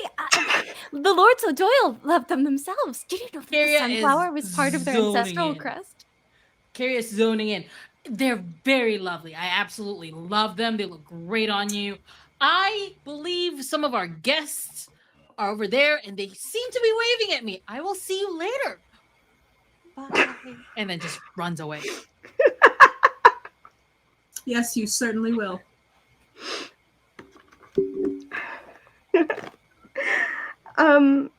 Okay, so there's this whole event, and so what happens after you show off the corsages, the matching corsages? Whoa. I think, oh man. I think that Eliza's and Esther are going to be in the corner of the room, but I'm making an effort to not look at them specifically. I'm not only courting Arthur, I'm courting the family. This is his moment, not hers. And I'm Okay. just, because I made an effort, I'm talking about their family crest and why I chose the sunflower. And when Arthur and I first met at the pony ride in the sunflower fields just west of the estate. Yeah, and you are absolutely charming it up. You know, Arthur's dads are actually Laughing. super into it, right? You actually received the official apology from Arthur's dad earlier that morning. You know, like, this is good for you. You're having a decent time. This is good for you. And Kerria, what happened to Kerria when they ran off? Oh, Carria is going to go in a little private area that they had actually informed Eliza to show up when they're ready. And that is where Carria will be staying until Eliza shows up. Boy, pretty sure I have a token for Eliza. Mm-hmm. Because I'm going to have to shake off my monster of a fiance. Okay. Um. I am gonna say that. That's good. Yeah. I guess you're gonna have to find an excuse to shake your fiance away. Eliza, how would you go about doing this? I know Carrie is here. And I think I'm going to go start a camp. It's the house. Of course they're here. I know the one thing that will make her immediately want to leave. I'm going to go say we should go thank Chrysanthemum for inviting us. Because of course she put her name on there. Are you sure we can't go thank her mother, the nice one? Chrysanthemum is, well, she really is making an effort. And she did invite us. I think she's really trying to mend things. Really, come on, let's go. Don't make a scene. I would never. You're welcome to go and thank Chrysanthemum if you'd like. I'm comfortable. I think it's probably for the best of everyone involved. She and I speak as little as possible this evening. Very well. But please. I'll go find us drinks after as well, my dear. And, Eliza will go and greet Chrysanthemum. You actually see, Esther actually sees Lady Elena making the rounds, and she approaches Esther, and she says, I hadn't expected to see you this evening after everything that's happened, but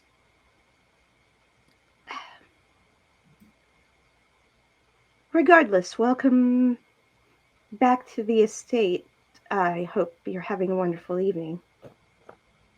I am, thank you. It's a beautiful party. I was quite surprised myself to receive the invitation to the party, but I thought it rude to decline. So thank you for having me, and my fiance as well. Of course, um, I can't say I understand the logic, but I do hope that you enjoy the party. And like Lady Elena, there's definitely a hint of confusion in her eyes, but and then she'll say, "Have you seen? Have you seen the? Have you seen the gardens? There's peacocks. I don't understand that one. There's peacocks. There's a peacock ice sculpture, and she essentially um uh, um offers to show um offers to show Esther. I have always admired your gardens. I would love a trip through them if you have the time to spare. Keep you at work on your own birthday. So what happens is, as you are walking, there are other people that get invited to go like walk in the gardens. So this is actually just Lady Elena being in her element. And Eliza sees like Esther get essentially swallowed up by the crowd. This is your shot. Oh yeah, she like leaves Chrysanthemum just in the no, I gotta go. And God, if only like walkie-talkies exist, because Chrysanthemum would have been like, there, I'm coming. Eagle, they're coming, get ready. And I am up. So to where- so what happens is actually one of Kerria's like chambermaids, like servants, personal servants, sees Eliza walking off and sees Chrysanthemum, and there's a signal exchange, and then so there's an act instead of There's a human walkie-talkie, walkie-talkie. it's a runner. There's like Kerria also has their set of chambermaids and people that work for them. Do you want to name this one?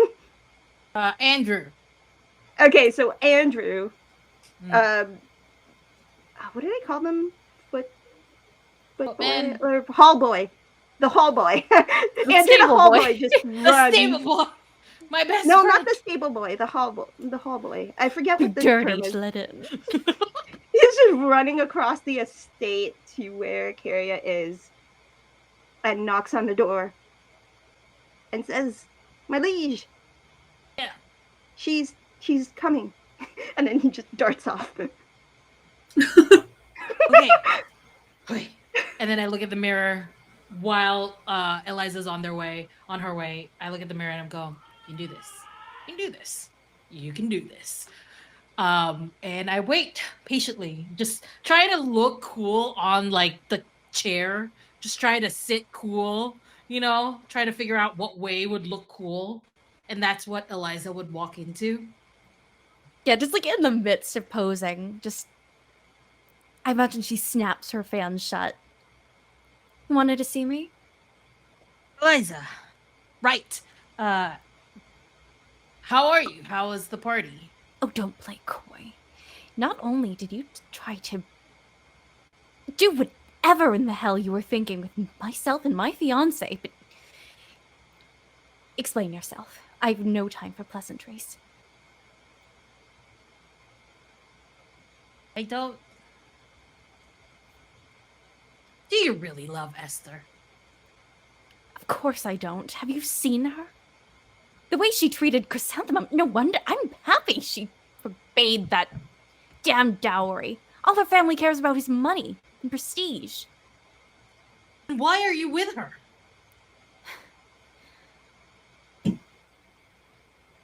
Why do you want to know?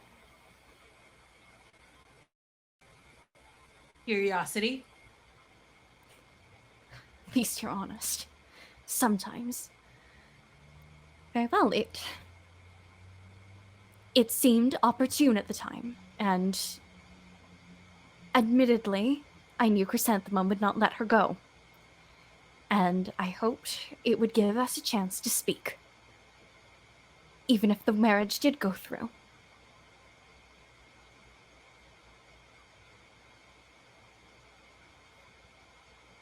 Explain this to me again.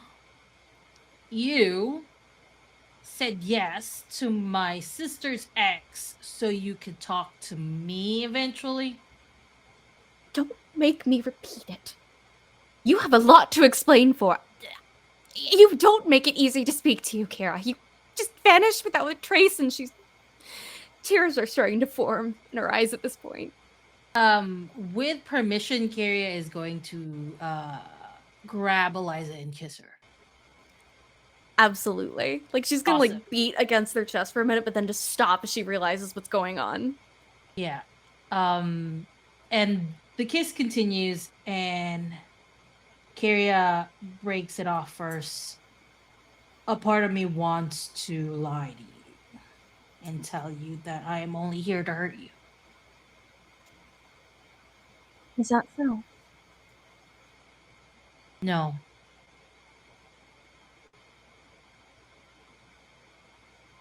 Then tell me the truth. All of it.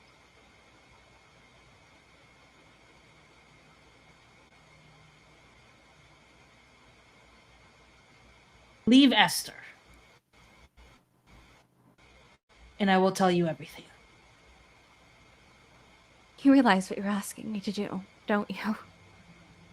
To hold enough faith in you to tell me the truth, the whole truth, to commit social suicide out there.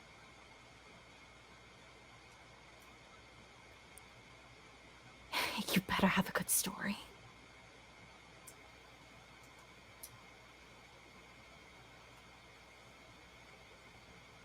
I don't know if it's a good story, but it is a promise of mine that if you leave Esther, I will catch you when you fall.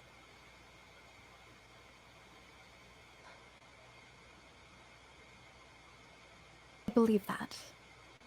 As much as my mind is telling me not to, my heart wants to. And she's going to, with permission of course, like, just touch Kira's shoulder. Like, look. Actually, she's gonna take their face in her hand. Mm-hmm. Promise me. Not that my promises mean much these days, but I promise you. She's gonna plant a chaste kiss on the side of Kira's face, and then turn out the room. I would like to spend a resolve token to have had Esther manage to slip away from Lady Elena and have overheard this whole conversation and say nothing. Just return to her seat inside. Okay, so I mean, it could go to either character, but I'm gonna say because Kerria is the main character involved, the resolve token would go to them.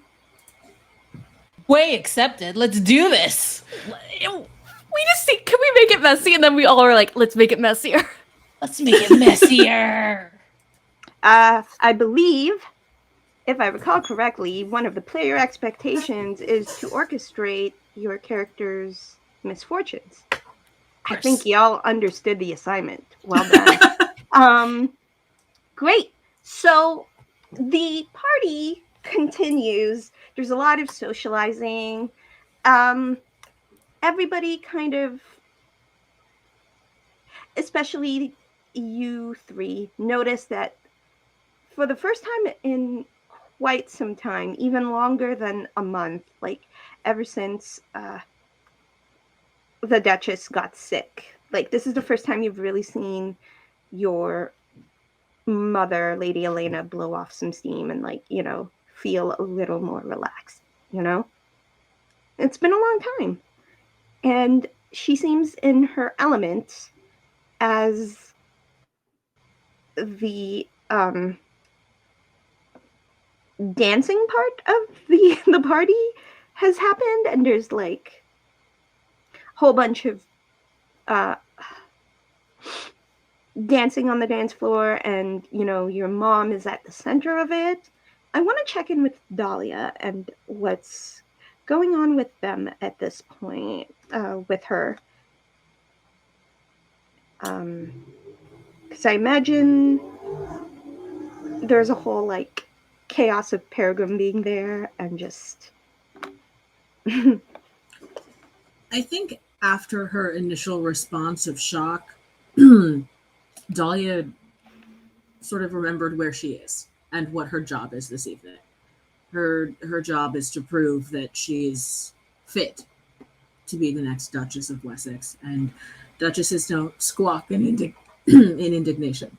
So I think she has a very tall glass of very long lilac wine.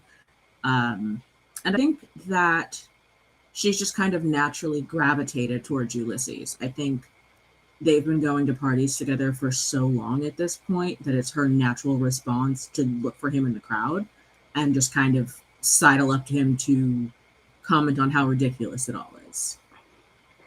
And so while, as you are commenting on how ridiculous everything is off to the, like, edge of the dance floor, you actually see Peregrine approach your mother and, make niceties and, paying respects like they said they would, And it's really strange to you because, outside of being your academic equal, he's not the best at being social, but he's trying really hard, and you can tell this. And Ulysses, when you catch this, grab me another drink. Yeah, when you catch that, he kind of, like, ribs you a little bit and says, "You're staring, but I'll go get you that drink." I don't understand it, is why.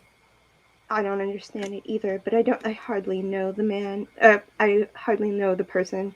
So, are you gonna go talk to him?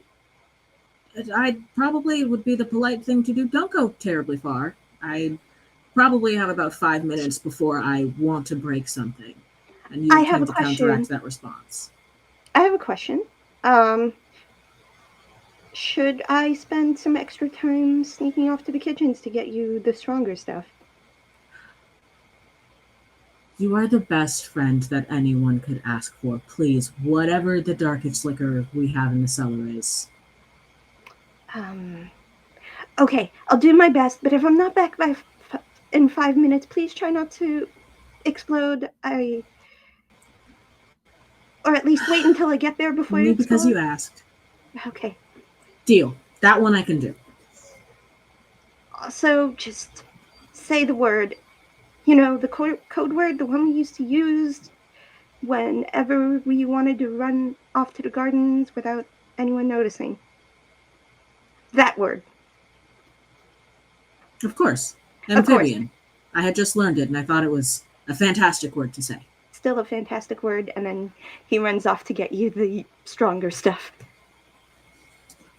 And I will approach where Peregrine and my mother are speaking and sort of put a hand on, like, my mom's back and just say, yeah. Mother, wasn't it kind of Peregrine to come and celebrate with us? Oh, absolutely. He was just regaling me about the last award that they won. They were just talking about the last bit of research. I'm not super big on all of that. That's usually, that was more Camilla's interest than mine, but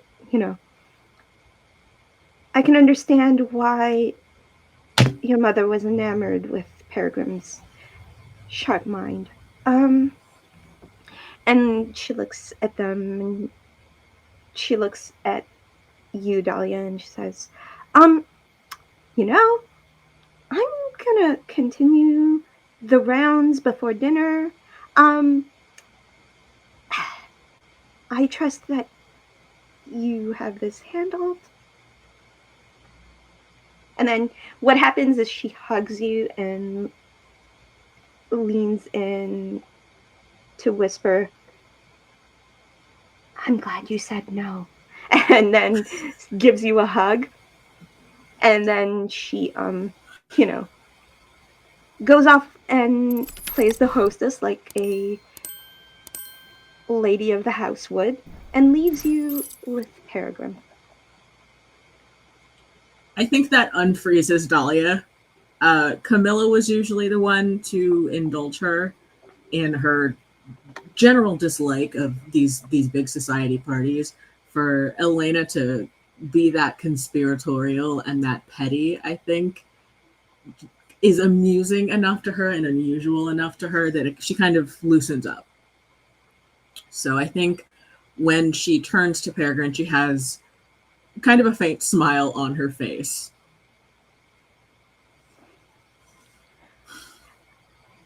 I'm going to be completely honest with you. I have no idea what possessed me to arrive here, but I've always been very fond of your parents.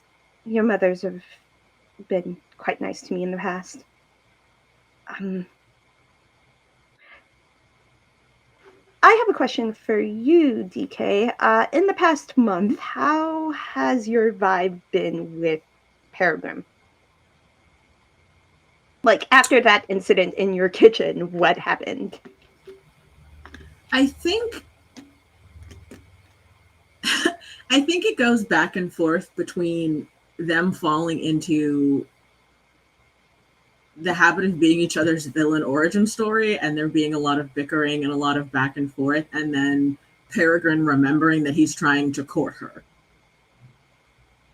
So I think Dahlia is behaving exactly the same way and knows that Peregrine is trying to behave less like himself or differently than he normally would, and he just makes her so mad that she cannot properly behave herself in his presence. It's something that I feel like, I don't know if my read on them is completely accurate, but I feel like there are times where they just brag about something not to be obnoxious but to impress Dahlia, but it comes off as I'm better than you. But like, you know, they are just trying so hard to impress them because I think deep down they understand that Dahlia is like the most brilliant mind that they know, that is the closest thing to an equal that they have ever experienced, that they're just like, I need to best them to impress them. As opposed to, I don't think it, my read on the characters, I don't think it's necessarily antagonistic, but more it comes from a place of great admiration. But at this point, he is deeply uncomfortable and is just like, starts to default talking about their research and is just like, not because they're trying to brag or be a jerk, but it's their comfort topic. And then they end with, yeah, I've just been doing a lot of busy work, and I thought it would be a good idea to attempt to improve my social skills. I think having known Peregrine as long as she has, Dahlia knows how uncomfortable he is in this situation. And she's had her fun, but he is clearly struggling to find some kind of equilibrium in the situation. So I think she quietly listens while he talks about the last award that he won for whatever some such research he was working on. I think she listens dutifully and lets him talk about something that makes him comfortable. And I think ultimately she says, if you still have the bones, perhaps I could come by and see them sometime. I think that would bring me great joy to share with you if there's anything that I've missed more than anything is to have someone to share all of that knowledge and that work with. It's not been easy for me lately to balance my work and my personal life. It always made so much more sense with you that they were so intertwined.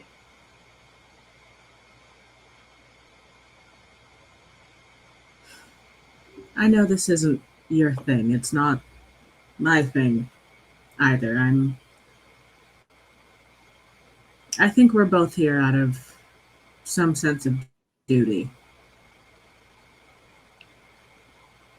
I appreciate you coming, Peregrine.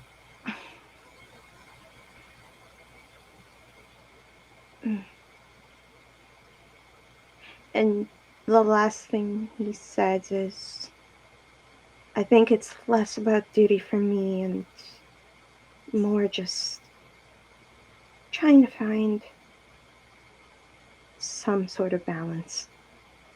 I'm not as terrible as I sound, mostly just terribly awkward. I don't think you're terrible. I don't want to keep you for too long. I think maybe I'll excuse myself from this very uncomfortable situation. But perhaps we should make a date out of the research and the bones. Throw in a picnic and tea. Of course. As you wish.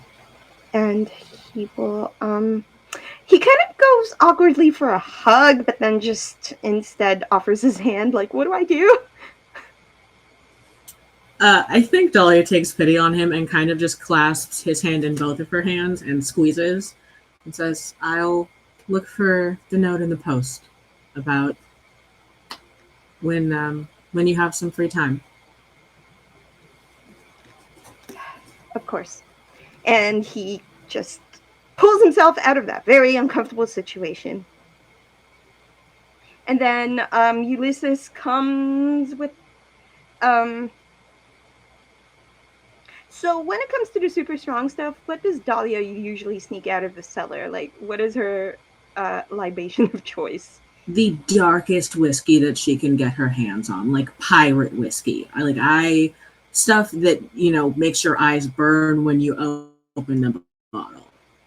So, your co-conspirator of the evening returns with some pretty dark whiskey. Like, it took him like a few extra minutes to sneak around and maybe like sweet talk some of the kitchen staff in the downstairs area, but he finally returns with a glass of like really dark whiskey. It's the stuff that he recognizes that you have stolen out of the cellar before, and he's committed it to memory as one of your favorites to indulge in. And he's got 2 glasses, one for himself and one for you. And he says, "You're right." Peregrine is being very nice, and it's very unsettling. I mean, he was rather weird a few weeks ago. You know, that whole encounter in the kitchen. It's just very Not all odd. of it was weird. And she's just going very quickly, busy herself sipping at her glass. And Ulysses says, "Was all of it really that weird?" And he gives Dahlia an earnest kind of, almost a look of yearning. Is it really that weird for someone who's known you for as long as I have to have feelings like that? You weren't weird. You were unexpected, unprecedented, but not weird. Not unwelcome. So he has his drink in his one hand, and he's, with your consent, slides his free hand towards your free hand to give it a squeeze. With your Yeah, consent. 100%. He leans in and says, Amphibian. And gives you a smile because he's just said the word. Well, rules are rules, I suppose. The party can handle itself. If What do you think? 10 minutes before anyone notices we're gone? Probably less because you're the Duchess now. Oh, Practically that's almost the Duchess now. But that's you know so what? unfortunate. It was so much easier when no one looked at what I was doing. That's true. And then he looks down at your dress. Has your have your dresses been modified? You know, like they used to? They Of totally have, course they haven't they? have. And he just grabs your hand and ushers you out to the um the gardens where the peacock statue is there and the stars are shining really bright, the beautiful gazebo. It's just a beautiful backdrop and, just a beautiful moment for the two of you. And he says, I know the last month has been so difficult for you, but did you really mean what you said back there? That it wasn't unwelcome? Have I ever lied to you, Ulysses? No, never. I just did not expect my feelings to be. I did not expect my feelings to be returned. Ulysses, I invite you to everything. The servants just let you into our home. You were upstairs while I was getting dressed earlier, so. Did you think.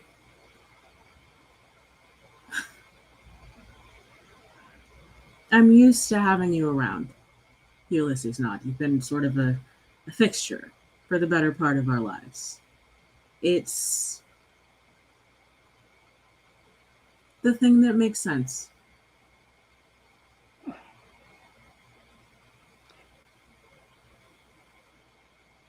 He looks up at the sky, and you notice at the same time. You notice he's looking up, and you both notice at the same time there's a shooting star. And he Wish, says, wish, wish. he closes his eyes for a minute, but then when he opens his eyes, he says, I don't have to make a wish. I have everything I could possibly wish for right here. I think Dahlia is genuinely eyes shut, wishing very, very hard for something like she used to when she was younger, and kind of comes back and processes it after the fact and says, "Oh, we weren't wishing." You can. I did wish, but I also already have what I wish for. And he takes uh he takes your hands and with your consent gives you a kiss under the moonlight.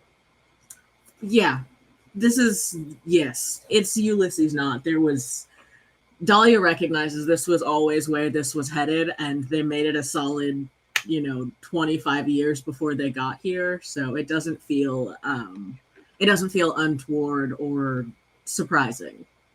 Yeah, and this is, I picture it's happening in like the gazebo a little bit distanced away from where the party goers are and all of the activity, but it's there. And he says,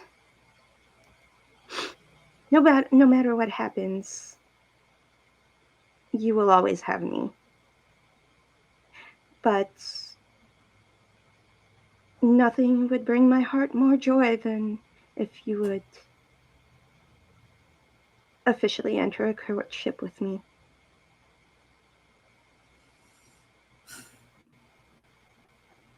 Okay. Sorry.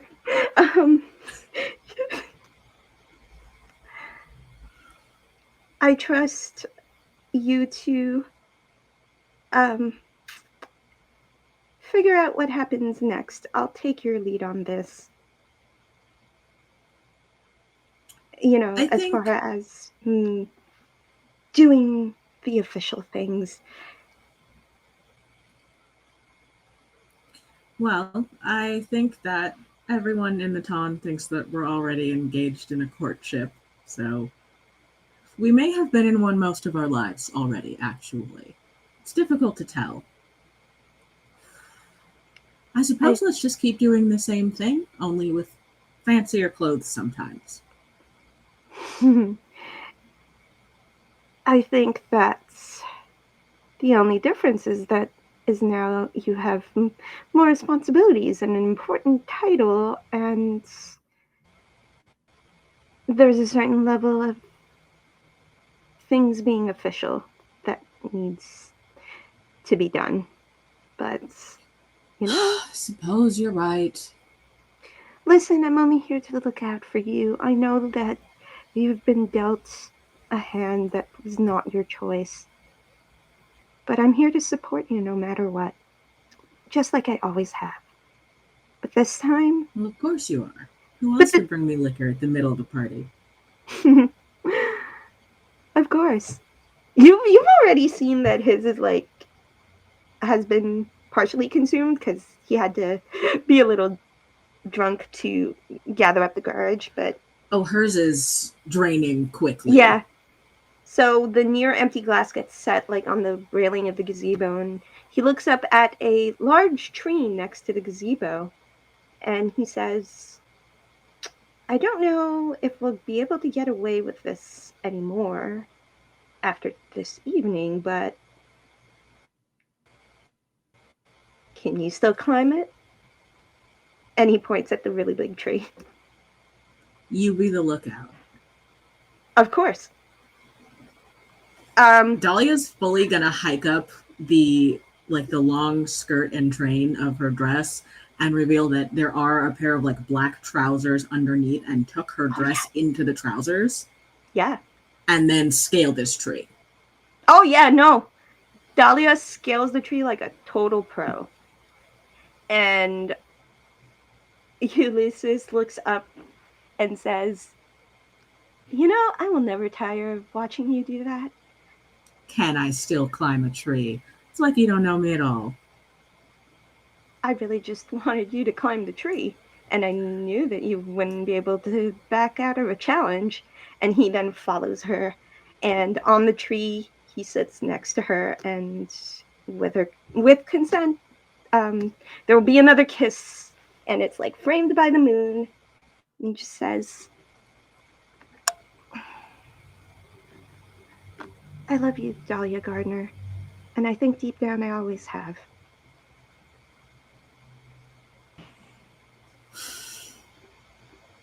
Well, there's no one I trust more.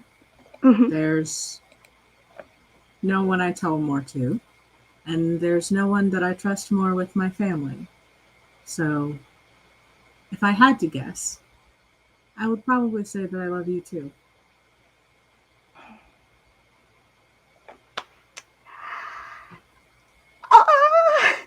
All right. We're going to leave that sweet moment of the two lovebirds sitting under the moonlight. If the two of you, if Kerria and Chrysanthemum have anything to add at the party, if there's any party business that they need to deal with. You got anything? Peacocks are going to shit on Esther Lee Faye tonight, or my name isn't Chrysanthemum Gardner. So I think I'm going to take a moment. I will actually give a resolve to Glaiza, actually. A resolve token. As I politely slip away Kerria? from Arthur. Oh yeah, for Kerria, yes. I need to use Okay. character names. I'm going to slightly slip away from Arthur and his fathers for a moment. I'm going to grab a very sugary bottle of apple juice and just so happen to drop it into the peacock's feed right above the gazebo, which Esther will undoubtedly be in. And I will let Kira know the birds have been fed. So what happens is you hear a commotion from a so Dahlia and Ulysses hear a commotion from a distance, and it is Esther essentially freaking out because the siblings have enacted their chaos, and the peacocks have somehow pooped on Esther. And there is Oh no, that's chaos. unfortunate. Oh, Lady Esther. And then yeah, I think if there's nothing else to add to this party, we can end the novel chapter there. It ends on the Right. screams of Esther Lee Fay as she is covered in running peacock shit. How Oh poetic. no, and Kerria going, oh no, here's some towels, and not handing her any towels. And Chrysanthemum and Arthur will probably take off that moment to go do some canoodling because everyone is focused on her. Just because we're officially courting doesn't mean you can't love me for the same reasons you love me. And Arthur and Chrysanthemum take off. Okay, it looks like that is the end of our novel chapter. Reputation. So, as members of the peerage, we will examine your reputation real quick. Sorry, I have to pull up the sheet. So, gain a positive tag if you acted in service of duty or morality in a way that compromised your desires. Acted in obedience to society's conventions despite considerable hardship in doing so. Made a sacrifice or denied your desires to uphold the superiority of your rank. Anybody does it sound true to anybody? I did none of that. I completely Kerria's just like, none, I give zero of that. Um, I was willing to give up the party girl life for Arthur. I feel like it could work for Chrysanthemum. Do you have a positive tag? Do you have a positive tag to I do. add? Okay. I would say matured. Society's watched Chrysanthemum be a wild child. The affair with Arthur has been gossip, but to see her officially take him, and to be polite, not even to crack a smile when Esther Lee Fay is covered in running peacock shit. I love that for Thanks you. A lot. I love that for you. Let's do that. So yes. Go ahead and add that tag. Sure. Let's check in with Dahlia real quick. Any of those ring true to you for you tonight? I think Dahlia earned herself the figurehead tag tonight by going to speak to Lord Byron on her sister's behalf and just quietly remind him of his place. Absolutely. Let me double check something for you. I believe that you have triggered a positive reputation condition, which means you can either have a protege, choose or create a connection to be your protege, who will desperately require you to solve every problem in their life, or you can have the master of gossip condition. Whereas if you say that a rumor is true, people will believe you. Unless they see evidence to the contrary. So which one? Okay, so figurehead is your new reputation. This is such a difficult choice. I mean, you don't. You can. I'm gonna say you can choose. You can choose one. You can choose one for the next session. And quickly, the negative conditions for negative reputation conditions or negative tags: acted in contravention of society's conventions, acted on desire in a way to compromise your duty or morality, rejected a. Oh, wait, no. Allowed others of lesser rank to talk down to you or treat you as an inferior. I have a question. Was she seen climbing the tree? Because she was doing her best not to be seen climbing the tree. I mean, it's entirely possible that she was undetected through the chaos. So I'm going to say she wasn't seen unless someone spent a resolve token specifically to have her be seen. Chrysanthemum was on good behavior tonight. She did things she did not like to do. Like apologizing. Kerria was too busy causing some mess, so no. Nobody saw it. Yeah, I think society seems to see you in a favorable light just because the tags are specifically for how society sees you, and that's where you guys are at. I mean, I would say that maybe Lord Byron's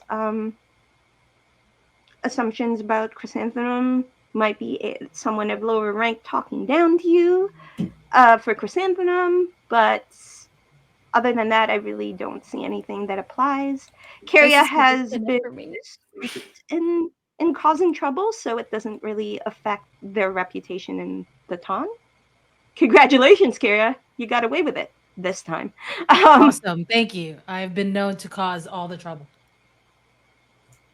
You were very low key about it as far as the taunt is concerned. So I'm gonna say, I don't really know. I'm gonna say I don't really have a negative condition for Chrysanthemum, actually. I'm just gonna leave it here for now and end the reputation phase. We can review this before next session if something changes. And I think discussion of reputation is where we will end tonight's session. What a session! I know, right? And we did work. Just to leave just to cap off the evening, let's do outros and remind people where to find all of you talented people outside of this stream. Glaiza, please tell us who you are and where to find you. Hey, today I was your hot mess of a non-binary Liege Kerria. Hopefully, seeing how their one true love will react to whatever is happening, but it's fine. I'm Glaiza, they, them pronouns. I'm the third culture kid of your nightmares. I am a person of many hats. I'm a podcast host. I'm a writer. I'm a variety streamer. I'm also a talk show host, which I'm really proud of. It's called Trial Run. It is a show where I interview different TTRPG personalities, creators, players, GMs, and everything else in between. I create a character with them and run them through a quick one shot. Speaking of TTRPG personalities, I am one too. So I have many shows, both announced and yet to be announced, where I play vampire superheroes, a genasi, a space ninja, demigods, and a Digimon trainer, which will be tomorrow, by the way. I will be playing a Digimon trainer tomorrow on Neon Lights Roleplay. Just keep an eye on my Twitter for that announcement. You can find everything being announced basically by just going on Twitter and looking for @classicalglaiza, or just clicking on bio.link /classicalglaiza, which is in the chat, to see, wherever else you can find me. But hey, that's me. And DK. Hello, that's still me. I'm still DK.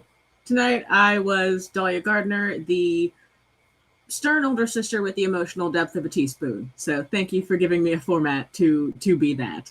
When I'm not here, I run Exquisite Corpse Presents here on Twitch, and you can find me with Abby actually on Monday nights 30, playing gods in a very strange homebrew universe that we're just beginning to explore. I also run Say a Prayer for California Sister Cities, which is a homebrew D&D campaign with no magic whatsoever. It's all technology, and they're approaching their 20th episode, so that's very exciting. You can find me shortly after this on Q Times in Blackness and Dragons Season 4. And then I have a bunch of other projects that are coming up that are not quite announced because I don't know if there are people waiting to assassinate me with arrows if I say anything too soon. So more on that as it comes. Yeah, that's me. That's my stuff. And last but not least, the wonderful Abby. Oh, shucks, Anne, you're going to give me a complex over this. But hi, it's me, your local Indigenous nerd, and you can find me on the Bird website as Enough of Abby. I am doing quite a bit of things, but when I'm not playing the darling Chrysanthemum Gardner, local hedonist and drama queen extraordinaire, you can find me playing tomorrow night, actually, Milwaukee by Night on Mr. Mephisto's channel as the pixie Nosferatu, who is getting into some deep bloody business, as well as on Vorpal Tales, where we are doing the second half of a Werewolf two-shot, where I will be playing a Black Fury by the name of Briarfoot. And also, as DK mentioned, in their absolutely amazing Gods campaign, where I am playing a absolutely little mischievous bee goddess. All hail Everyone the bee here goddess. Melisande is a disaster, and I love her very much. We stand. Oh, I absolutely stand. And I am your facilitator, Anne. And yeah, I do stuff. I do a lot of stuff, but mostly just TTRPGs. I live on this channel. If I'm not on your screen, I am a mod here now. I love this channel. Tomorrow afternoon at 1 p.m. Eastern Time, I will be playing in the Lancer campaign where, yeah, it is GM'd by JC Darcy, another popular creator on this channel, who is an amazing GM. I am playing Mech Pilot Renegade, who totally doesn't have secrets that totally won't come back to bite her in the butt. She talks to her mech, who may or may not have the sentient AI of a past teammate / romantic interest.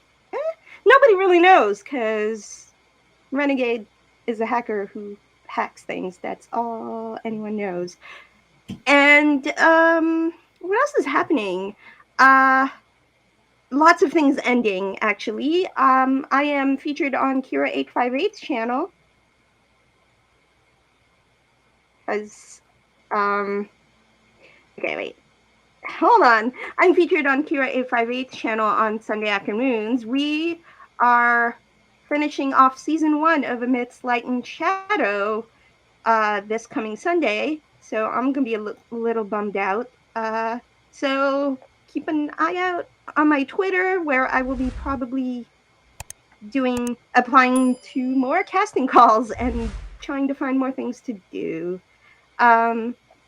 Again, thank you very much to my amazing players and the amazing audience. You are all super awesome. I love you all. Have a great evening.